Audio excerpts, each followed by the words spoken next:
es en train de te détendre dans ta chambre en écoutant de la bonne musique quand soudain, le réseau tombe en panne. Tu essaies de redémarrer ton téléphone, mais il n'y a toujours pas de connexion. Ta sœur débarque dans ta chambre en panique. Elle hurle quelque chose à propos d'anneaux. Des anneaux de quoi? Des anneaux de mariage? Des anneaux dans la baignoire? Ça n'a aucun sens. Alors elle te traîne hors de la maison et te montre le ciel. Tu lèves les yeux et tu vois des traînées d'objets se former à des kilomètres au-dessus de la surface de la Terre. Sa connexion semble fonctionner. Tous les deux, vous vérifiez en ligne ce qui se passe. Et partout, c'est la même histoire qui fait la une des journaux. Des anneaux apparaissent tout à coup dans notre ciel. #anneaux terrestres est en train de battre le record de hashtag et les vidéos deviennent super virales. Ta sœur ne peut s'empêcher de rejoindre la foule et prend un tas de selfies avec le ciel. Tu te précipites vers la télé de ton salon pour regarder les nouvelles. Des scientifiques mettent en garde contre une catastrophe à venir et expliquent que tout le monde doit rester à l'intérieur. Même si c'est une journée sans nuages en plein été, le temps semble devenir de plus en plus froid. Soudain, le signal est interrompu. Les autres chaînes ne montrent rien non plus. Tu vois alors tes voisins plier bagages et partir. D'autres font de même. Tu hésites un peu, mais tu décides finalement de faire comme eux. Ta sœur est toujours dehors en train de prendre des selfies lorsque tu lui dis de venir avec toi pour aller chercher des réponses. Vous montez tous les deux dans votre voiture et vous vous dirigez vers la ville. Les anneaux au-dessus semblent augmenter en masse à chaque seconde. Ta sœur et toi avez de plus en plus froid. Vous vous dirigez vers l'université pour voir si quelqu'un sait quelque chose, mais il n'y a personne. Une seule voiture est garée dans le parking et c'est une bonne chose que vous reconnaissiez cette voiture. Ta sœur et toi vous précipitez à l'intérieur et trouvez le professeur d'astronomie en train de faire quelques calculs rapides pour essayer de comprendre pourquoi tout cela arrive. Il vous invite à vous asseoir et commence à vous expliquer. Personne ne sait de quoi il s'agit, mais ça limite l'exposition du soleil sur la Terre, ce qui explique pourquoi il fait de plus en plus froid. Pourquoi les anneaux deviennent plus épais demeure aussi un mystère. Sur Saturne, les anneaux sont constitués de particules de glace et de roches. Ils peuvent être aussi petits qu'une fourmi ou de la taille d'un bus. Les roches pourraient être des débris de météorites ou même des restes de planètes naines. Mais comme la Terre est si proche du Soleil, la glace ne serait pas quelque chose que l'on trouverait en train de flotter au-dessus de nous. Avec toutes ces roches empilées, elle empêche la Terre d'accéder au Soleil qui nous réchauffe et nous éclaire. Le professeur poursuit en expliquant que la Terre entrera dans une nouvelle ère glaciaire et que les niveaux d'oxygène s'épuiseront d'ici 1 an, si ces nouveaux anneaux ne disparaissent pas rapidement. Cela explique aussi pourquoi il n'y a pas de connexion. Les roches qui forment les anneaux frappent et détruisent les satellites. Soudain, tu entends un gros bruit de sonnerie à l'extérieur. Vous vous dirigez tous les trois vers l'extérieur et voyez un hélicoptère qui lance une alarme avec une lumière rouge clignotante. Tout le monde chez soi tout de suite. Ce n'est pas un exercice. Tout le monde, rentrez chez vous. Tu montes dans ta voiture avec ta sœur, mais les routes sont encombrées. Tu dois y aller à pied, ce qui te prendra environ 2 heures. Il n'y a aucun moyen de rester à l'extérieur. Tu t'aventures à l'extérieur en voyant tout le monde bloqué sur la route. Ils se disputent tous entre eux et provoquent le chaos.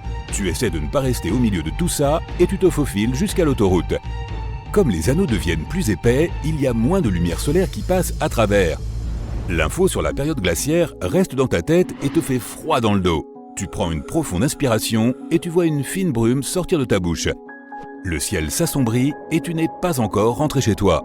Ta sœur est fatiguée et a besoin de se reposer, mais tu l'incites à aller de l'avant. Vous trouvez un magasin de vêtements abandonné et vous y entrez. Les employés du magasin donnent de grosses vestes à tout le monde. Vous en prenez 2 et les enfilez. Plus qu'1 heure pour rentrer à la maison, mais le ciel est complètement noir. Il n'y a aucun moyen pour toi et ta sœur de sortir dans de telles conditions. Vous décidez donc de camper dans le magasin de vêtements. Ils allument un petit feu de camp au milieu du magasin et improvisent des sacs de couchage avec le reste des vêtements abandonnés. Heureusement, il y a assez de nourriture pour alimenter tout le monde, y compris toi et ta sœur. C'est le beau milieu de la nuit. Le feu s'éteint et tu ne vois plus rien à l'extérieur de la boutique. Tu te diriges vers la fenêtre et tu l'ouvres. Un énorme tas de neige se déverse à l'intérieur et réveille tout le monde. Nous sommes au milieu du mois d'août et une tempête de neige s'est formée pendant la nuit. Tout le monde est gelé et recommence le feu. Il n'y a pas de radio ni aucun moyen de savoir ce qui se passe. Le vent se lève et commence à secouer le magasin. Des objets commencent à tomber des étagères, mais tu restes avec tous les autres, confortablement installés près du feu. Le lendemain, vous regardez dehors et voyez toute la région recouverte de neige. Vous vivez dans un endroit ensoleillé où il pleut à peine. et les anneaux dans l'atmosphère extérieure sont encore plus grands que la veille. Sorti de nulle part, un camion rempli de personnes s'arrête et le conducteur vous dit qu'il y a un abri pour tous à quelques kilomètres de là. Le camion a des chaînes partout sur les pneus et est équipé pour les pires conditions de neige. Même si c'est le matin, le ciel est assez sombre. Vous montez avec tous les autres. Des voitures abandonnées, certaines avec les portes ouvertes, sont éparpillées un peu partout. Le camion les contourne ou défonce celles qui sont sur son passage. Il s'arrête à côté d'une ambulance et prend tout le matériel pour aider ceux qui en ont besoin. Tu passes dans ton quartier et tu vois ta maison entièrement recouverte de neige. Le grand arbre dans ton jardin est tombé sous le poids de la neige et a cassé le toit, ce qui a permis à la neige d'entrer. Le camion passe à toute vitesse et arrive à l'abri, qui, à ta grande surprise, est le centre commercial. En sortant, vous voyez que de nombreux habitants de la ville sont emmenés dans divers magasins qui se sont transformés en dortoirs et en unités de soins. Tu te retrouves dans un magasin de sport avec un groupe d'autres personnes. Ta sœur a également pu s'installer avec toi. Et à ta grande chance, tu vois le professeur qui aide des gens.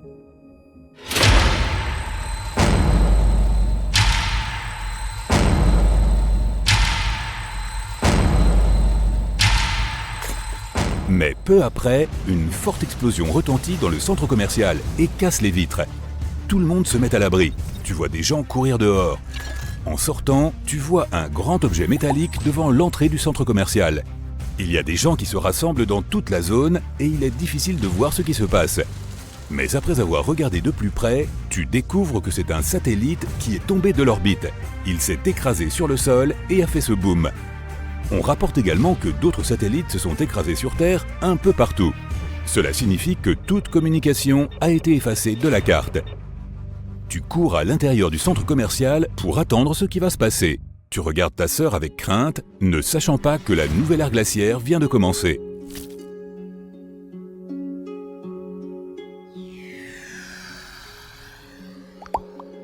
Un an plus tard, tu te détends dans ton bunker quand ta sœur débarque en panique. Les anneaux sont toujours là, mais c'est autre chose maintenant. Tu cours dehors et tu vois tout le monde se rassembler et regarder le ciel. En un an, les températures ont chuté au point de geler la totalité de la surface de la Terre. Les déserts et les jungles tropicales se sont transformés en terre glacée. Plus de la moitié de la faune s'est éteinte et les arbres sont devenus aussi rares qu'un trèfle à 4 feuilles. Ce qui signifie que les niveaux d'oxygène ont considérablement baissé. La plupart de la population, ou ce qu'il en reste, vit avec des bouteilles d'oxygène. Les scientifiques essaient toujours de résoudre le cas des anneaux.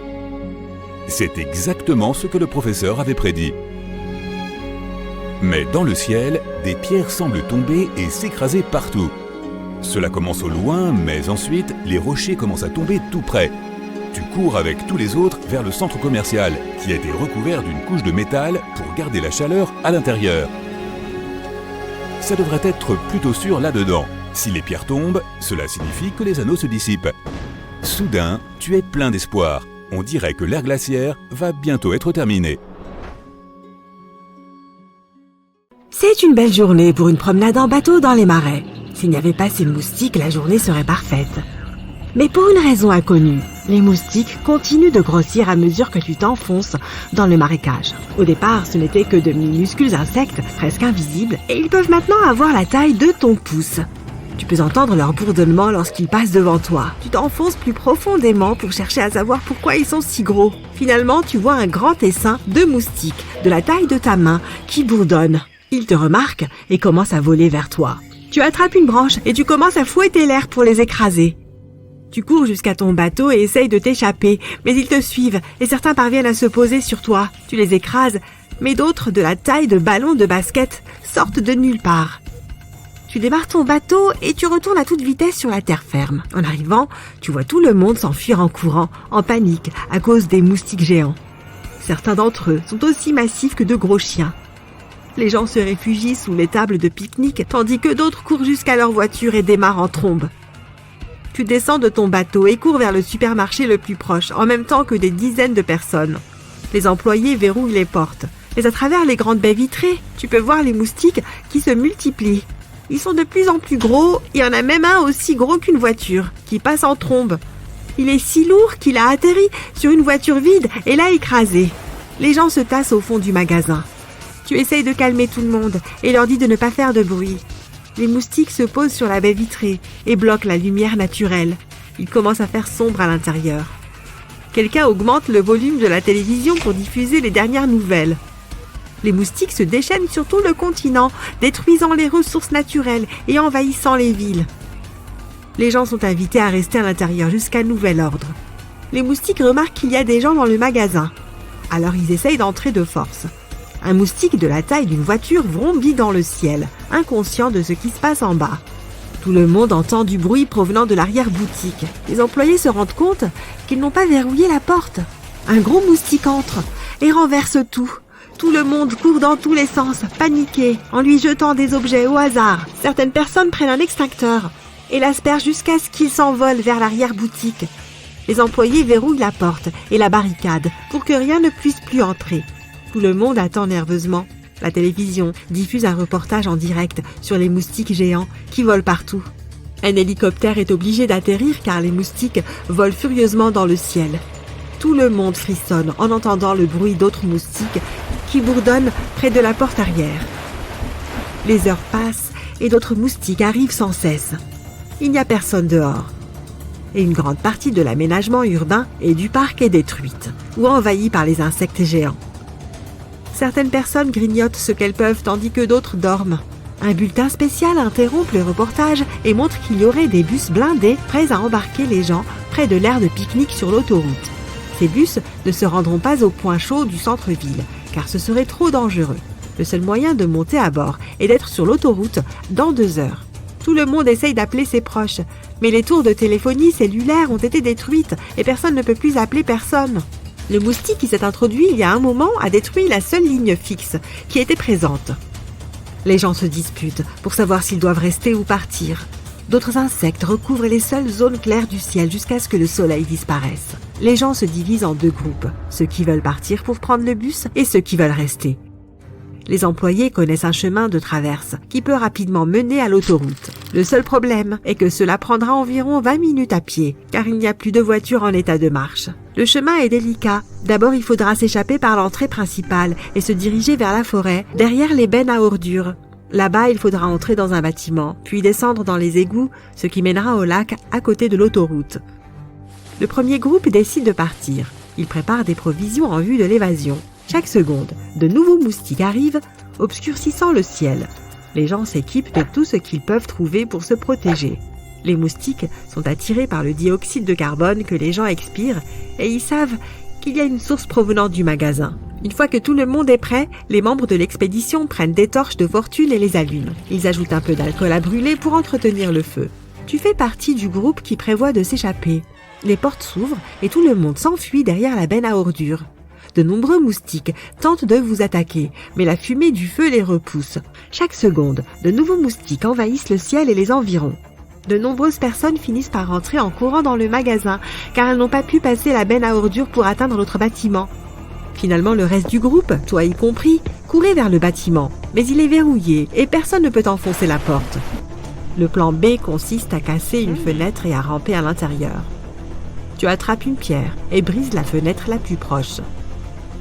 Le seul problème est que les moustiques peuvent vous suivre à l'intérieur. Alors, sans aucune autre option, vous courez jusqu'au sous-sol du bâtiment pour trouver l'entrée des égouts. Ouf, tu l'as trouvé et tout le monde descend. Pas de moustiques en vue, seulement des rats. Vous vous enfoncez dans l'eau des égouts jusqu'aux genoux, mais vous devriez atteindre la rivière en quelques minutes. Le problème, c'est que l'égout ne mène pas vers le lac, mais quelque part au fond des canalisations.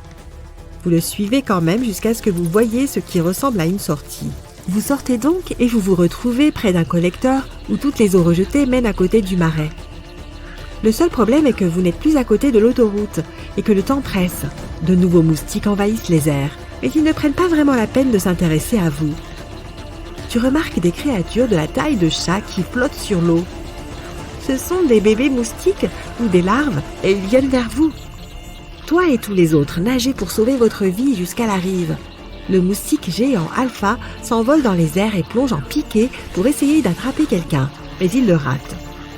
Tout le monde arrive à l'épaisse zone marécageuse où aucun moustique géant ne peut pénétrer. Vous vous couvrez de branches pour vous protéger. Il reste 15 minutes avant l'arrivée du bus blindé. Puisque les moustiques ne peuvent pas entrer, ce sera le meilleur endroit pour se cacher en attendant. L'obscurité tombe et toujours pas de bus. Cela fait 3 heures et rien. Les moustiques bourdonnent toujours et tout le monde se sent mal à l'aise sous les buissons épais. Au bout d'un moment, vous entendez un moteur et voyez des lumières clignoter sur l'autoroute. Tout le monde se lève et court vers le bus.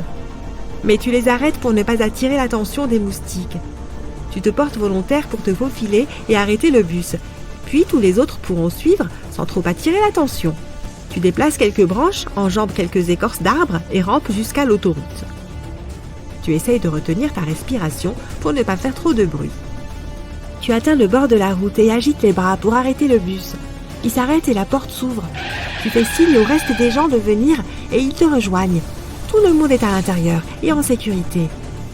Quelques moustiques vous remarquent et commencent à picorer le bus. Mais le blindage est solide. Le bus part à la recherche d'autres personnes le long de la route. Et soudain, un véritable colosse atterrit devant lui.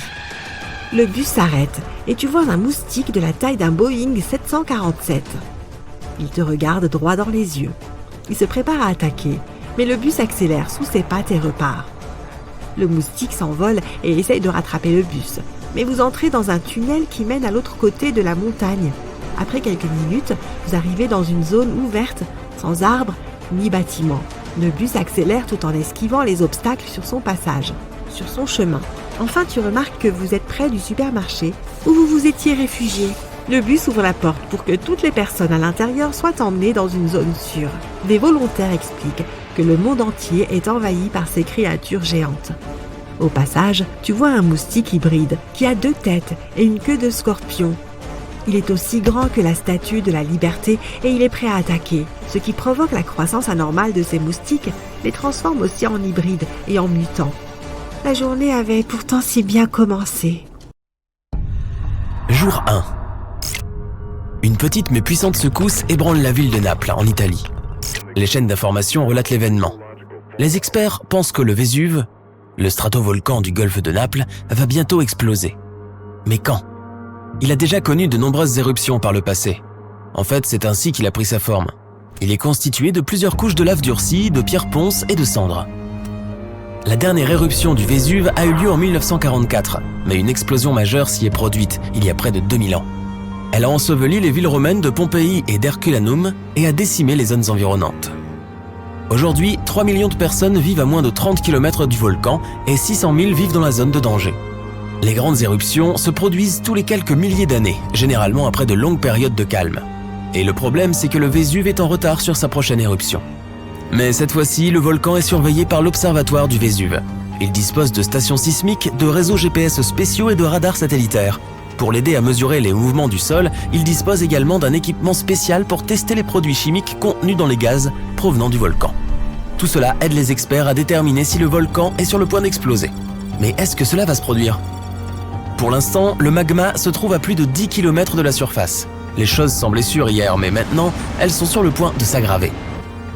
Jour 3. Une autre secousse se produit avec une magnitude de 3 sur l'échelle de Richter. Tout l'équipement installé près du volcan s'éteint. Le magma pousse vers le haut. Il n'est pas encore à la surface, mais le Vésuve est clairement agité. Les 2 autres secousses suivent dans l'après-midi. Elles ne ressemblent pas à des tremblements de terre ordinaires, et les géologues peuvent voir la différence dans leur sismographe. Les séismes volcaniques sont de 4 à 5 fois moins importants sur l'échelle de Richter. Maintenant, les experts sont certains. C'est une question de quelques jours ou semaines avant que le volcan n'entre en éruption. Certains volcans peuvent être agités pendant des mois, voire des années avant d'exploser, mais ce n'est pas le cas du Vésuve. Jour 4. Le sol commence à se fissurer comme si une créature géante était emprisonnée dans la croûte terrestre et essayait désespérément de sortir pour prendre l'air. De la vapeur s'échappe des petites fissures dans le sol. Certaines zones sont plus chaudes que d'autres. Si tu y allais, tu aurais l'impression d'entrer directement dans un four et tu aurais du mal à respirer. Certains moutons se sont approchés trop près de la montagne et se sont évanouis.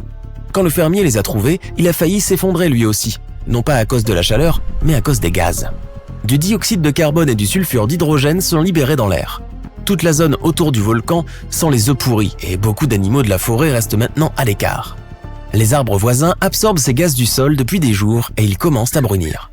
Les niveaux de dioxyde de carbone dans la région montent en flèche et tous les détecteurs émettent un signal sonore constant.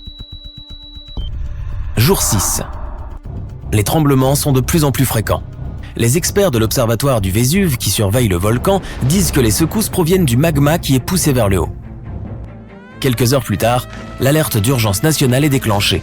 Des milliers de personnes ont environ 15 jours avant l'éruption du volcan et doivent évacuer leur maison. Les 600 000 personnes dans la zone de danger commencent à faire leurs valises et à partir en voiture et en camion. C'est le chaos partout. Mais dans tout ce désordre, certaines personnes restent immobiles. Ils regardent autour d'eux, essayant de comprendre ce qui se passe vraiment. Quelques-uns prennent des photos de leur maison, d'autres diffusent tout ce chaos sur les réseaux sociaux. Mais les personnes âgées sont juste dehors, regardant leur maison une dernière fois. Ils espèrent que tout ceci n'est qu'une fausse alerte. C'est déjà arrivé, mais qui peut vraiment savoir ? Jour 7. C'était une nuit blanche, beaucoup d'habitants sont déjà partis. Quelques personnes bienveillantes venant d'autres villes se rendent dans la région pour aider les habitants à évacuer plus rapidement. Il y a un énorme embouteillage, mais tout le monde s'y attendait. C'est pourquoi l'évacuation a commencé tôt. Les ferries, les trains et les bus ont annulé leur service pour aider les personnes évacuées. Ils travaillent tous selon un planning millimétré afin de s'assurer que tout le monde parte en sécurité, sans aucun retard. Certaines personnes refusent de partir, mais leurs voisins finissent par les convaincre. Il faudra 7 jours pour évacuer tout le monde. Et ces personnes vont se disperser dans d'autres régions du pays, et pas seulement dans les régions sûres voisines. Jour 10. Plus de la moitié des habitants a maintenant quitté la zone rouge. Après tout ce chaos, règne à présent le silence. Et il est interrompu par les bruits inquiétants des secousses. Les animaux sont également évacués. Beaucoup de gens essaient maintenant d'en secourir autant que possible de la forêt. Jour 16. Les 25 villes qui étaient en danger ont maintenant été évacuées. La zone rouge est vide, mais les secousses sont de plus en plus fortes, comme si le volcan était une cocotte minute prête à exploser. De la fumée blanche s'élève de la grande ouverture au sommet de la montagne et des évents sur le côté. La roche en fusion se déplace vers la surface et les gaz sous pression forment des bulles, comme celles que l'on voit quand on fait bouillir de la nourriture.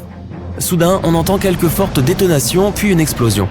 C'est assez fort pour être entendu à des milliers de kilomètres de là et l'onde de choc est ressentie dans toute l'Italie. La roche volcanique est projetée en l'air. Un épais nuage noir en forme de champignon se forme et s'étend dans le ciel. Les oiseaux abandonnent leur nid et s'envolent en gigantesques nuées. La lave rouge et brûlante jaillit maintenant du volcan comme une fontaine. En s'écoulant vers le bas, elle annihile tout sur son passage. Puis il y a un glissement de terrain volcanique. Une partie de la montagne en forme de cône se détache et des millions de tonnes de terre et de roches se détachent du flanc du volcan et s'effondrent. La lave se répand sur les pentes et glisse lentement vers la forêt et les terres agricoles. Le panache de cendres, de pierres ponces et d'autres types de roches s'est élevé si haut dans le ciel que les gens peuvent le voir depuis Rome. Enfin, la tour de débris commence à retomber sur la terre. D'abord viennent les cendres, puis des morceaux de roche. La cendre dans l'atmosphère est si dense qu'il est difficile de respirer. La lave se répand lentement dans la région et abat tous les arbres. Toutes les villes voisines sont enveloppées de fumée et plongées dans l'obscurité. Les bâtiments s'effondrent et tout autour, un mélange de gaz toxiques brûlants et de roches se déplace plus vite qu'une voiture. D'autres roches et davantage de cendres volcaniques tombent à des kilomètres du volcan, percutant les voitures et détruisant les toits. Le ciel est complètement noir car la lave continue d'arriver. Les villes voisines sont progressivement submergées sous la roche en fusion. Une partie de la lave atteint même la mer. Une gigantesque vapeur blanche recouvre le rivage où elle tombe et le magma devient noir. Maintenant, un étrange feu bleu néon apparaît sur les pentes du Vésuve. Ce feu est causé par la combustion de gaz sulfurique. Il s'échappe à haute pression des fissures à la surface du volcan. Lorsqu'ils entrent en contact avec l'air, ils s'enflamment. Ces flammes bleues peuvent atteindre 5 mètres de haut dans l'air. Maintenant, tous les vols à proximité sont annulés et de nombreux avions doivent changer de route pour atteindre leur destination. Depuis l'alerte nationale, aucun avion n'a été autorisé à survoler le volcan.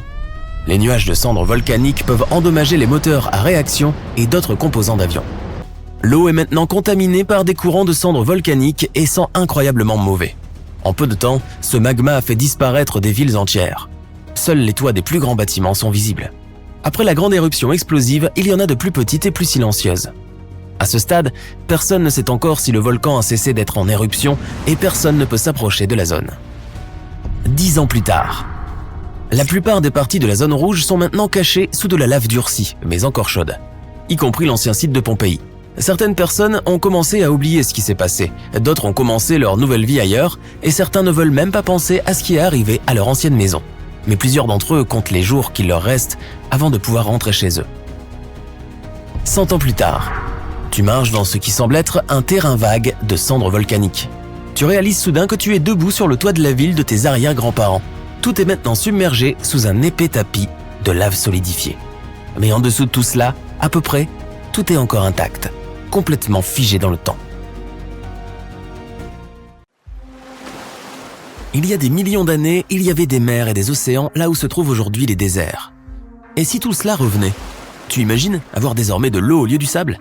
La vie sur la planète changerait totalement. Le sable peut agir comme un liquide si un flux d'air assez fort le pousse à s'élever par le bas. L'air réduit la friction entre les particules de sable, ce qui augmente l'espace. Les particules commencent alors à se déplacer librement comme si elles étaient dans un liquide. Si un énorme passage s'ouvrait soudainement sous la croûte terrestre, soufflant de l'air par en dessous, alors peut-être que tout le paysage commencerait à s'enfoncer comme dans des sables mouvants. Certains monuments, comme les pyramides égyptiennes ou le Sphinx, s'enfonceraient dans le sol.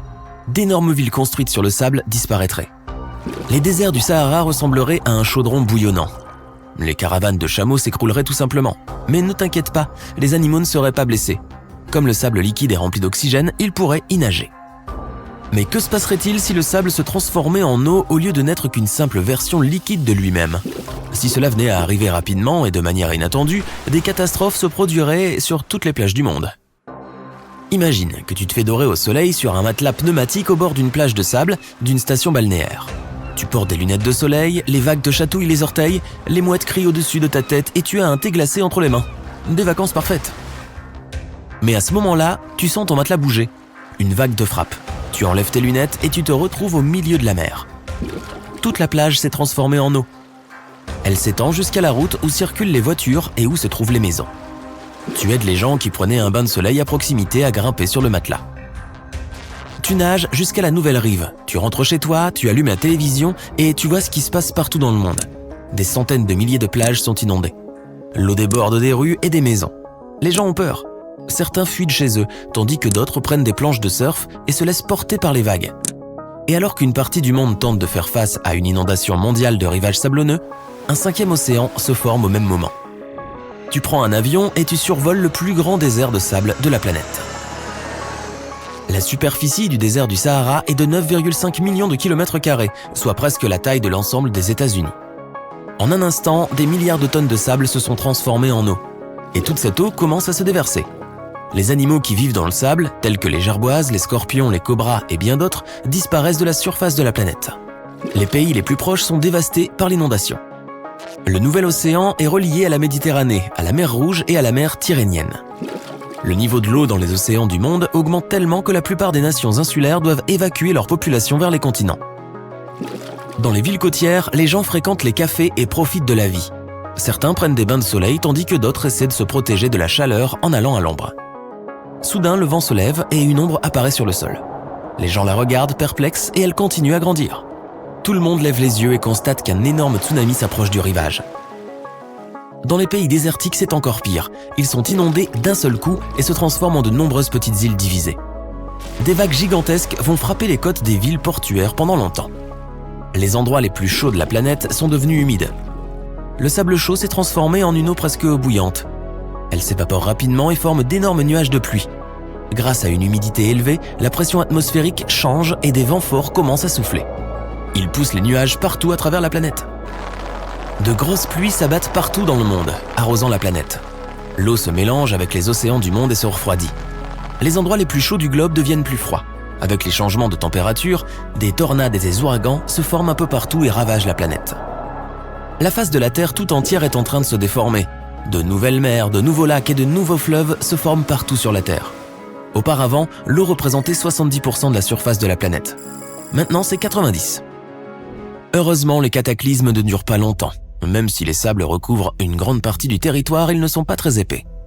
La profondeur de l'océan est des centaines de fois plus grande que celle du sable dans un désert. Dans certains cas, le sable n'a même que quelques centimètres d'épaisseur. Seules les plus grandes dunes peuvent atteindre 45 mètres. Le niveau de l'eau va monter considérablement et ne reviendra probablement jamais à ce qu'il était. Mais au moins le climat se calmera tôt ou tard. Mais quelque chose de grave va quand même se produire. Chaque année, 2 milliards de tonnes de poussière s'élèvent dans l'air. La plupart de cette poussière provient des déserts. Les particules qu'elle renferme contiennent des éléments utiles et des bactéries. Le vent les transporte partout sur la planète. Un quart de cette poussière se retrouve dans les mers et les océans. Les bactéries et les nutriments nourrissent de petites créatures dans l'océan comme le phytoplancton ou le krill. Ces créatures, à leur tour, servent de nourriture aux petits poissons et même aux baleines. Et les poissons alimentent les prédateurs ainsi que de nombreux animaux terrestres. Par conséquent, si les sables se transforment en eau, l'océan perdra une grande partie de ses nutriments. La bonne nouvelle, c'est que cela ne durera pas longtemps non plus. Les nutriments et les bactéries s'adapteront aux nouvelles conditions et pourront s'évaporer avec l'eau, qui se condense en nuages de pluie. La plus importante diversité du monde marin vit dans les eaux peu profondes, non loin des côtes. Le désert transformé en eau offre des conditions idéales pour le développement d'une nouvelle vie. De nouvelles espèces d'animaux capables de survivre dans l'eau chaude apparaissent. De nombreuses créatures qui peuplaient les sables chauds se sont maintenant adaptées à la vie marine. Les chameaux ont appris à nager et les petits reptiles peuvent retenir leur souffle sous l'eau pendant longtemps. Grâce au temps chaud et au manque de profondeur, une énorme quantité d'algues marines capables de résister à des températures élevées pousse sur le fond. Le nouvel océan ressemble maintenant à un jardin multicolore de plantes marines. Les citoyens essaient également de s'adapter. Ils construisent de petites villes sur des structures en bois massif directement sur l'eau et les attachent au fond avec de longues chaînes. La pêche est devenue la principale source de nourriture pour l'humanité entière. Les voitures sont devenues obsolètes, tout le monde veut avoir un bateau. Les grandes marques de voitures onéreuses conçoivent désormais des yachts et des bateaux de luxe. En outre, tout le monde apprend à nager et chaque habitant des villes maritimes est un excellent nageur. Toute la nouvelle eau était douce jusqu'à ce qu'elle se mélange à la mer et gagne en salinité. Les gens ont créé des filtres spéciaux qui transforment cette eau en eau douce. Les stocks mondiaux augmentent. Il n'y a presque plus d'endroits dans le monde où les gens n'ont pas assez d'eau. Mais que se passerait-il si notre situation devenait encore plus bizarre et que tout le sable de la planète, et pas seulement sur les plages et dans les déserts, se transformait en liquide ? Tous les sabliers du monde s'accéléreraient, car l'eau coule beaucoup plus vite que le sable. Le sable est par ailleurs utilisé pour tous les types de travaux de construction. Il sert à la production de béton et à la pose de fondations solides. Il serait impossible de créer des briques et de l'argile sans sable. Presque toutes les maisons, sans compter celles en bois, s'écrouleraient tout simplement. Les maisons en bois pouvaient cependant pourrir à cause du taux d'humidité élevé. Le sable est utilisé pour le verre. La production de miroirs, de fenêtres et d'ampoules serait considérablement réduite. Les réserves mondiales d'eau potable diminueraient car le sable est un filtre naturel pour sa purification. Il y aurait des bouchons énormes sur les routes parce que, disons, il n'y aurait pas de route digne de ce nom. Imagine que tu conduis une voiture et que ses pneus se transforment en gelée. Les véhicules routiers seraient gravement touchés. Les avions cesseraient de voler parce que du sable est utilisé pour la construction de la piste. Le seul moyen de transport qui resterait serait le bateau. Le sable existe presque partout sur notre planète. L'eau commencerait donc à humidifier et à laver le sol. Le monde entier se transformerait en un marais horrible et il serait très difficile de s'y déplacer. Le taux d'humidité grimperait considérablement et d'épais brouillards apparaîtraient chaque jour. Un grand nombre de scolopendras, de salamandres, de grenouilles et d'autres créatures qui aiment l'humidité envahiraient la planète. Certains insectes pourraient évoluer et augmenter en taille grâce aux nouvelles conditions climatiques. Et les hommes, s'ils survivent, pourraient avoir des écailles qui pousseraient pour mieux supporter l'humidité. La Terre ressemblerait à une planète comme celle des films de science-fiction. Incroyable. Oui, et c'est pour cela que, heureusement, cela n'arrivera jamais. Il fait sombre et tu ne peux rien voir. Il y a de la bave partout. Le sol est mou et bouge sous tes pieds. Tu essaies de trouver ton chemin en tâtant les murs en mouvement autour de toi. Après un moment, tu entends des cris de douleur au loin. Tu appelles à l'aide, mais personne ne répond. Tu es le capitaine d'un navire et tu viens d'être dévoré par le puissant Kraken. Tu continues à culbuter sans même savoir si tu vas dans la bonne direction.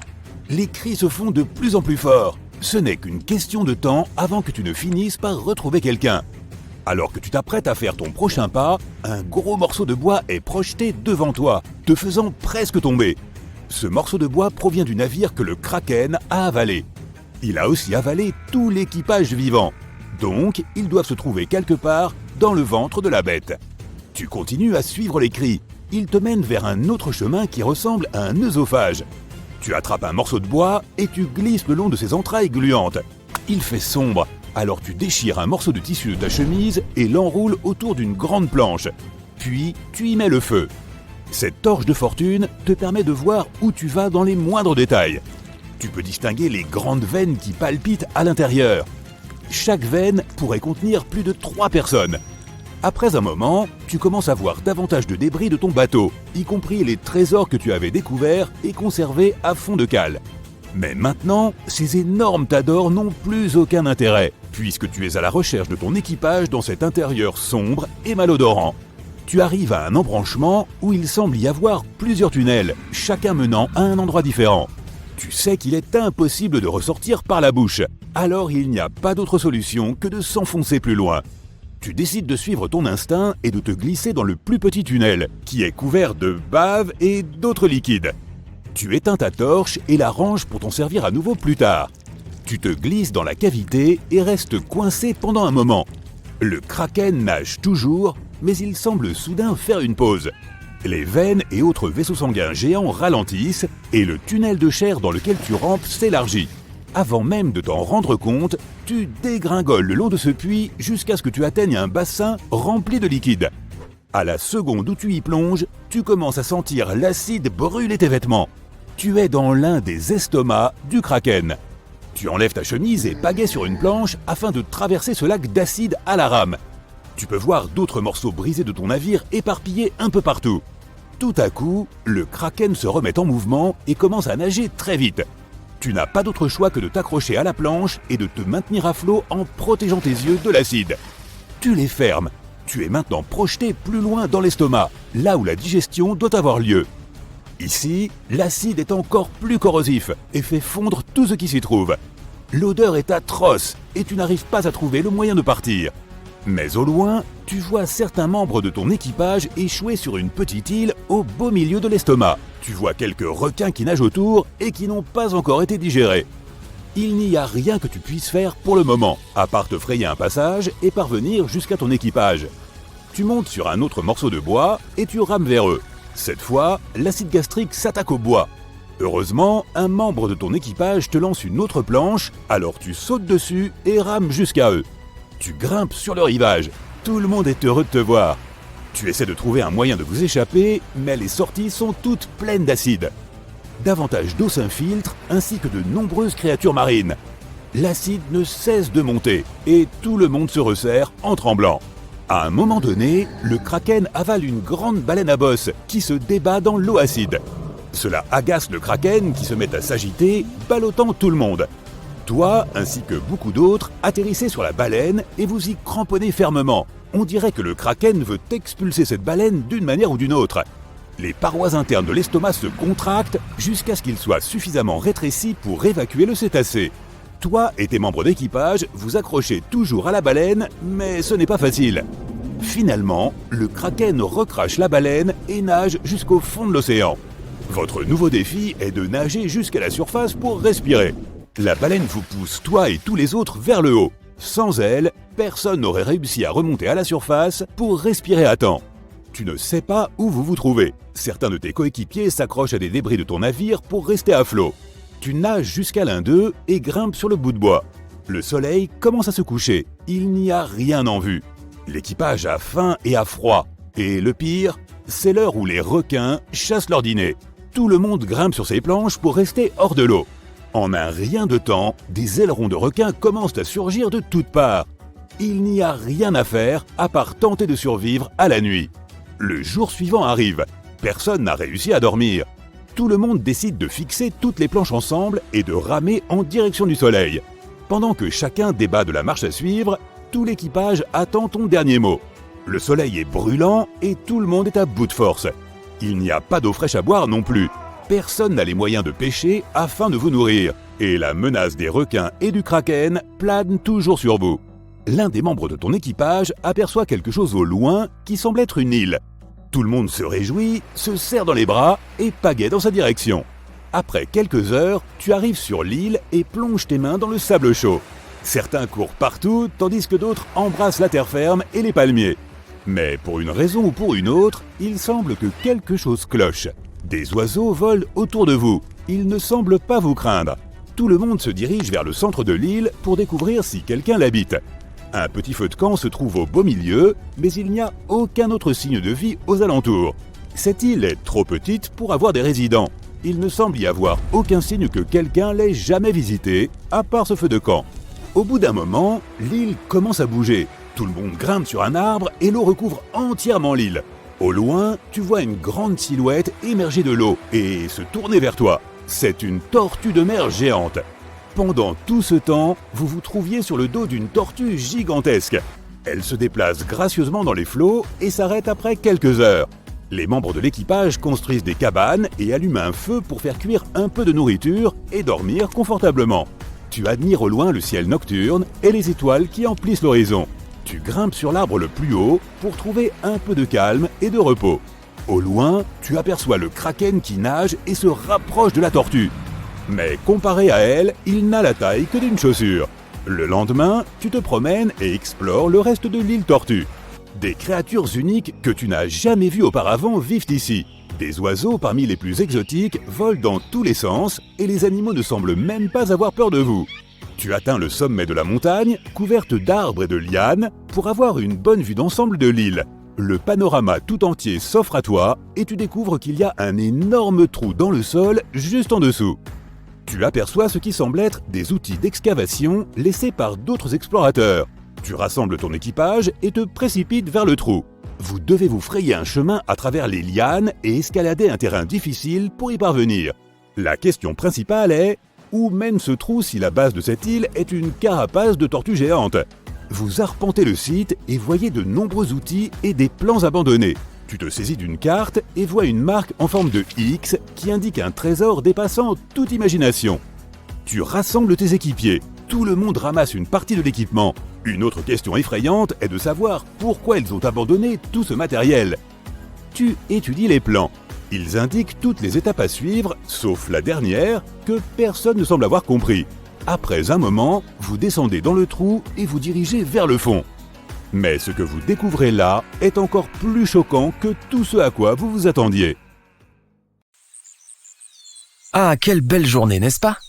C'est vrai, jusqu'à ce que, boum, la gravité disparaisse pendant une seconde. Récapitulons les conséquences d'un tel événement de la plus petite à la plus grande. Nous allons commencer par toi. Oui, toi. Si la gravité disparaissait pendant une seule seconde, tu ne serais hélas probablement plus. Le problème, c'est que la gravité ne fait pas que te maintenir sur Terre. Elle maintient aussi l'ensemble de tous les atomes qui composent ton corps. Si cette force venait à disparaître complètement, même pendant un laps de temps aussi court, il y a de fortes chances que tu te désintègres tout simplement. Fichtre! Si ce n'est pas le cas, tu te mettras soudain à flotter au-dessus du sol. Mais ne t'inquiète pas, une seconde ne suffirait pas pour décoller très loin. Si la gravité cessait de fonctionner seulement pour toi, tu léviterais d'environ 3 cm, puis tu retomberais. Mais tes pensées seraient accaparées par le manque d'oxygène dans tes poumons, car sans gravité, ton sang ne pourrait plus circuler. Mais si le phénomène affecte aussi ton environnement, tu pourras te considérer heureux de ne pas être enfermé chez toi à ce moment-là, car tous les objets qui t'entourent se mettront également à flotter. Et au bout d'une seconde, tout est couvert, ton lit, tes armoires, etc. viendront s'écraser sur le sol. Heureusement, les immeubles et les arbres resteront probablement en place, étant donné qu'ils sont solidement fixés au sol. Mais tout sera bien chamboulé et ce sera à toi de nettoyer cette pagaille. Eh oui. Au fait, tu sais sans doute que notre planète tourne et fonce dans l'espace à une vitesse vertigineuse.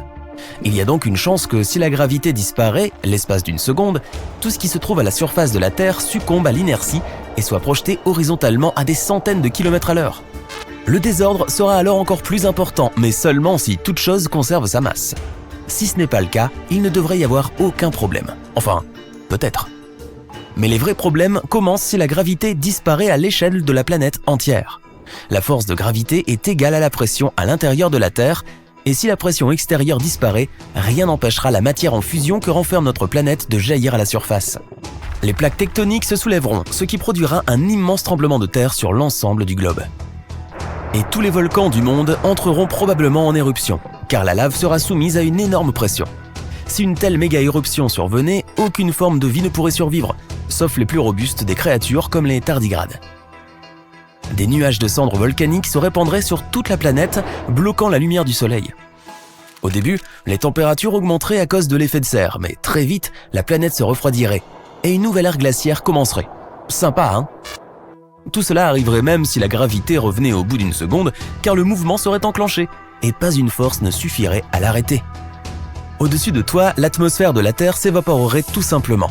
L'air que nous respirons est également maintenu autour de la planète par la force de gravité. Du coup, si elle aussi disparaissait, nous n'aurions plus rien pour remplir nos poumons. Avec le retour de la gravité, l'atmosphère finirait par se reconstituer, mais le mal serait déjà fait. L'air mettrait longtemps à retrouver sa composition d'origine.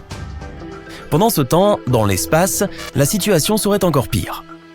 D'après ce que nous savons, tout dans l'univers est maintenu par la gravité, y compris les planètes, les étoiles, les galaxies et même les amas galactiques. À l'échelle cosmique, notre planète n'est qu'un grain de poussière, avec une masse vraiment minuscule. Le Soleil est incroyablement énorme en comparaison. Son diamètre est 109 fois plus étendu et il est 300 000 fois plus massif. Ce qui explique pourquoi sa gravité lui permet de retenir autant de planètes dans son orbite. Et cette force immense vient juste de... pouf! Même si ça ne dure qu'une seconde, le gaz sous très haute pression à l'intérieur du Soleil provoquerait une explosion qui enverrait vers nous d'énormes ondes de chaleur, plus intenses que tout ce que nous avons connu dans l'histoire. Le Soleil survivrait très probablement parce qu'en une seconde, il n'aurait pas le temps d'enfler de manière excessive. Mais on ne peut pas en dire autant de Mercure, de Vénus, de la Terre, ni sans doute de Mars. Mercure étant la plus proche serait tout simplement incinérée. Les températures sur Vénus sont déjà extrêmement élevées, mais elles augmenteraient encore plus, brûlant sa surface, une bonne chose qu'elle ne soit pas habitée. Contrairement à la Terre, l'onde de chaleur du Soleil balayerait probablement d'abord notre atmosphère, puis détruirait la surface de la planète. À première vue, rien ne pourrait donc survivre, encore une fois. Mais c'est encore loin d'être terminé. Notre Soleil est l'une des étoiles les plus petites de l'univers, la plus grande connue étant environ 1500 fois plus grosse et plus massive. Si une telle géante perdait sa gravité l'espace d'une seconde, tout ce qui l'entoure sur des millions et des millions de kilomètres serait tout simplement désintégré, y compris d'autres étoiles plus petites. Mais les objets qui ont le plus de masse et par conséquent le plus de gravité sont les étoiles à neutrons et les trous noirs. Leur taille est extrêmement réduite pour leur masse, un peu comme moi, mais la pression qu'ils renferment est si élevée qu'une perte de gravité, ne serait-ce que pour une fraction de seconde, pourrait entraîner une énorme explosion dans l'espace. Pendant une seconde, ce serait inévitable. Mais personne ne sait vraiment comment fonctionnent les trous noirs. Il y a donc une chance que quelque chose de différent se produise. Ou bien rien du tout. Enfin, à très grande échelle, si la gravité décidait de faire une pause d'une seconde, il ne se passerait étonnamment pas grand-chose. Les planètes conserveraient leur orbite. Bien qu'il y ait une chance que quelques décalages mineurs se produisent, et au niveau des galaxies ou des amas galactiques, on ne remarquerait rien. Les plus grands bouleversements seraient d'ordre local, car comme je l'ai dit plus tôt, les étoiles exploseraient. Et plus l'explosion serait importante, plus elle affecterait les corps célestes avoisinants. Par exemple, si une étoile plutôt grosse envoyait une onde d'énergie en direction de notre système solaire, celle-ci pourrait entraîner des astéroïdes depuis le nuage de Oort. Ces roches spatiales tombent sur la Lune et même sur la Terre assez régulièrement, mais elles sont la plupart du temps relativement petites. Celles qui seraient projetées sur nous par l'explosion d'une étoile pourraient cependant être beaucoup plus grosses et plus dangereuses. Les autres planètes feraient bouclier, mais le risque d'impact serait quand même beaucoup plus élevé que la normale. Mais qui s'en soucierait au fond, nous serions déjà grillés. Évidemment, tout cela n'est que spéculation. Personne ne sait avec certitude ce qui se passerait si la gravité disparaissait soudainement, même pour une seconde. Ce que nous savons en revanche, c'est qu'il est impossible que cela se produise sans que de nombreuses lois de la physique soient enfreintes en même temps. Les scientifiques sont certains qu'une telle disparition est absolument exclue. Pour que cela arrive, tout dans l'univers devrait d'abord perdre sa masse. La masse est en effet la raison pour laquelle la gravité existe. Plus un objet est lourd, plus la gravité est importante. Même toi d'ailleurs, tu as ta gravité. Elle est simplement trop réduite pour que tu la sentes. Mais si tu étais quelques millions de fois plus massif, tu attirerais probablement l'attention de tout le monde. Et tu brillerais enfin comme une étoile. Tu as passé toute ta vie à faire des recherches sur les micro-organismes. Ces dernières années, tu as créé un appareil qui peut te faire rapetisser. Et enfin, il est prêt. Au début, tu souhaites te rétrécir à la taille d'un pouce pour pouvoir voir certains microbes à l'œil nu. Et ensuite, après plusieurs expériences, tu espères te rétrécir à la taille d'une bactérie. Pour que l'expérience soit plus sûre, tu enfiles une combinaison spéciale, qui ressemble à une combinaison spatiale. Elle est équipée d'un système de survie. Tu diriges un faisceau de l'appareil vers toi-même. Le faisceau doit modifier ta masse et ton volume. Pour revenir à l'état précédent, tu dois te tenir sur une plateforme ronde de la taille d'un pallet de hockey. Tu la places près de tes pieds pour pouvoir facilement monter dessus quand tu seras plus petit. Tu appuies sur le bouton et tu actives la machine. Oups, il y a un problème. L'appareil commet une erreur et tu rétrécis non pas à la taille d'un pouce, mais à une taille 1000 fois plus petite, directement à la taille d'une bactérie. Zut, tu t'en rends compte quand une mouche aussi grosse qu'un avion passe devant toi pendant le rétrécissement.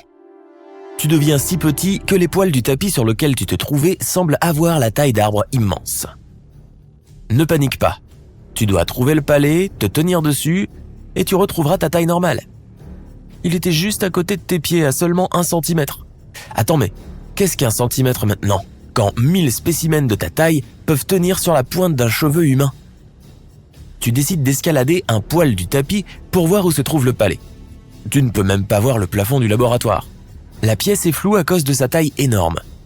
Tu es entouré de milliers de bactéries. Elles sont très différentes en taille et en couleur, mais tu peux identifier 3 formes principales. Les bactéries rondes qui ressemblent à des sphères sont des cocci. Elles peuvent fusionner les unes avec les autres et augmenter en taille. Il y a aussi des bactéries cylindriques en forme de capsule ressemblant à des saucisses ou des bananes. Ce sont les bacilles.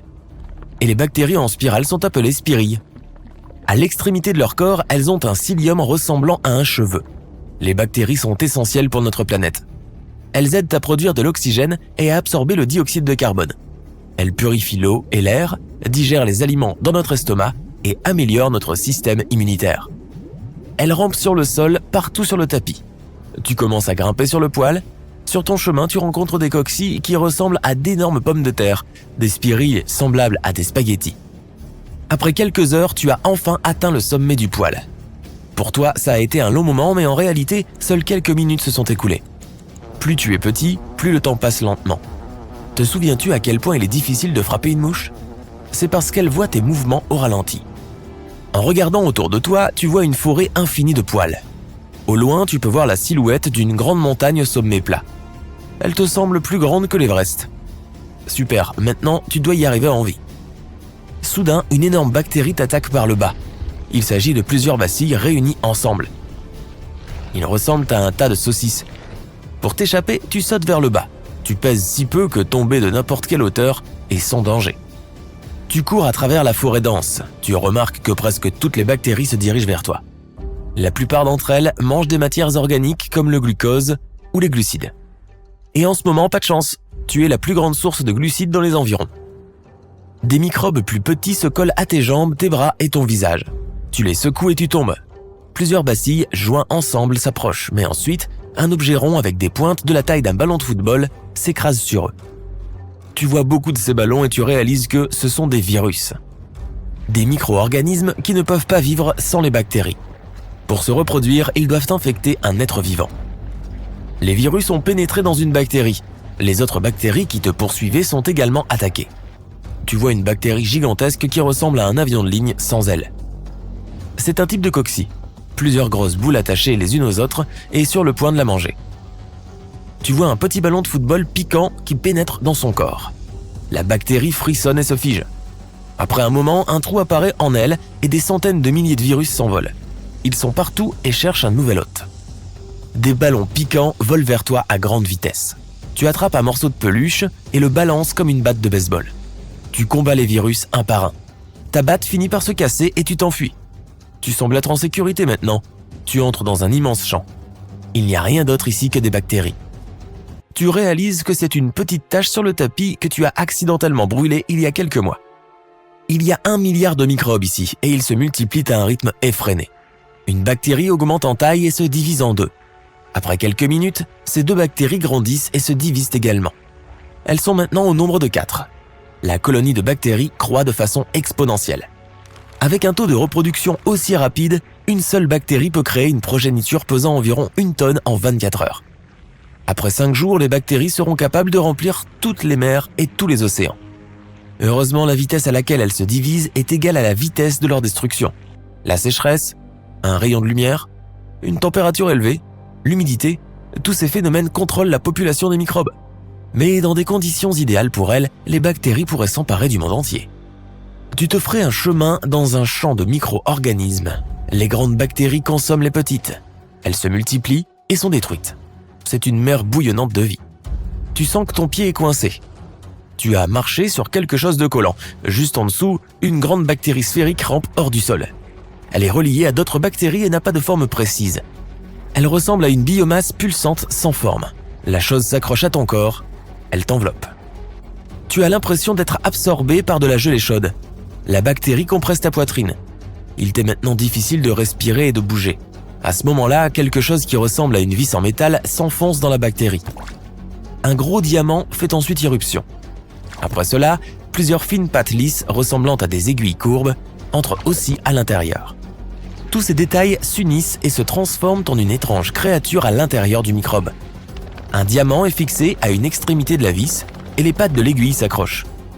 Plusieurs dizaines d'entre elles s'introduisent dans le corps de la gelée. Elles se connectent ensemble et forment une armée de robots. Toutes ces créatures sortent d'un petit trou dans la bactérie et mettent le microbe en pièces. Tu t'échappes et tu te retrouves dans le chaos. Le petit robot avec un diamant à la place de la tête s'appelle un bactériophage. Malgré leur apparence, ils sont créés par la nature et non artificiellement. Le but des bactériophages est d'attaquer et de détruire les bactéries de l'intérieur. C'est ainsi qu'ils se reproduisent. Ces créatures sont partout autour de nous et contrôlent la population des micro-organismes. Lorsque les bactéries se multiplient à l'intérieur du corps humain, elles laissent des déchets de décomposition. Ces déchets sont nocifs pour le corps qui doit donc les combattre. Parfois, les médecins utilisent des bactériophages pour qu'ils aident à se débarrasser des mauvais microbes. Ils n'attaquent rien d'autre que les bactéries. Et maintenant, tu vois des centaines de milliards de bactériophages qui détruisent des milliards de bactéries. Les diamants ambulants sautent sur la bactérie, y plongent leur tête et libèrent le code génétique.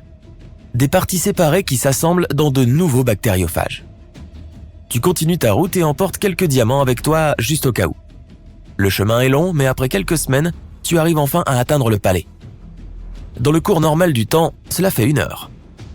Tu es épuisé et il y a encore du chemin à parcourir pour arriver au sommet. Le palais est si haut que tu ne peux pas en voir le sommet.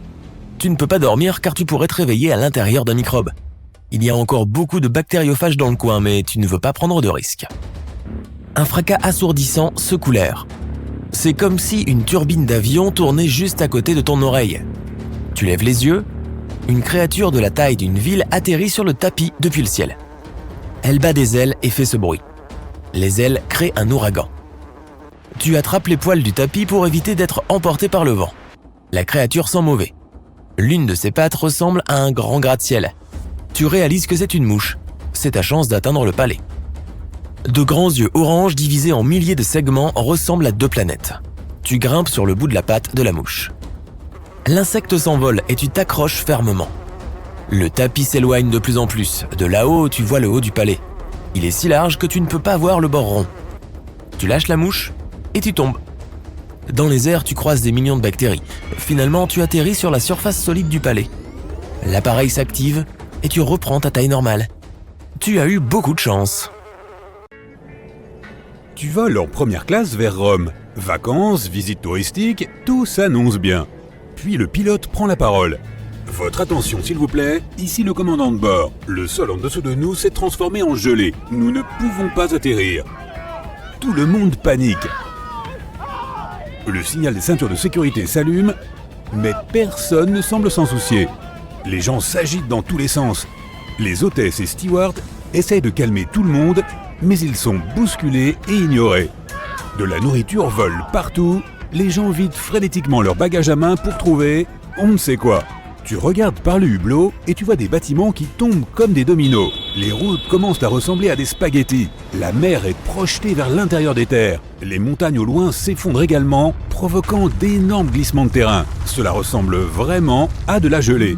Ton téléphone commence à devenir fou avec des notifications de bulletins spécial. Ce phénomène se produit dans le monde entier. Mais il ne s'agit pas d'un tremblement de terre géant ou autre. La croûte terrestre a perdu sa dureté et est devenue molle comme un gâteau d'anniversaire. La Terre a de nombreuses couches empilées les unes sur les autres.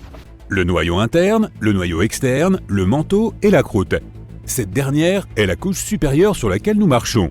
Lorsque le manteau bouge un peu trop, la croûte commence à se déplacer. C'est ce qui se produit lors d'un tremblement de terre.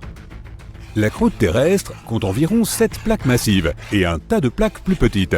Désormais, elles se sont toutes séparées en millions de morceaux, comme si le monde était un lido géant. La tour Eiffel, les pyramides d'Égypte, la grande muraille de Chine, les gratte-ciel, les ponts, toutes ces structures s'effondrent. Des années plus tard, toi et le reste de l'humanité, vous êtes adaptés à la nouvelle surface instable de la Terre. Ton quotidien consiste désormais à porter des chaussures spéciales pour t'aider à garder ton équilibre partout où tu vas. Dis adieu aux talons hauts et aux baskets. Ces bottes sont équipées d'un dispositif spécial qui te maintient au sol, un peu comme un gecko qui escalade un mur. Dormir en mouvement constant est la nouvelle normalité. Mais c'est bien moins confortable que dormir sur un lit à eau. Imagine que tu te réveilles au milieu de la nuit pour prendre un verre de lait et que le sol bouge. Tu tomberais 20 fois avant d'arriver à la cuisine. Descendre les escaliers s'apparenterait plutôt à une glissade. Les maisons construites avec du béton n'existent plus.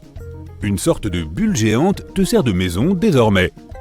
Grâce à une technologie spéciale, le sol à l'intérieur de la bulle peut être stabilisé pour qu'il ne tremble pas en permanence. Les fondations sous ta maison oscillent avec la croûte ondulée pour qu'elle ne s'effondre pas. Les gens comptent beaucoup sur la technologie des drones pour livrer de la nourriture, des fournitures ou le dernier téléphone portable. En fait, le ciel entier est régulièrement rempli de drones allant d'un endroit à l'autre.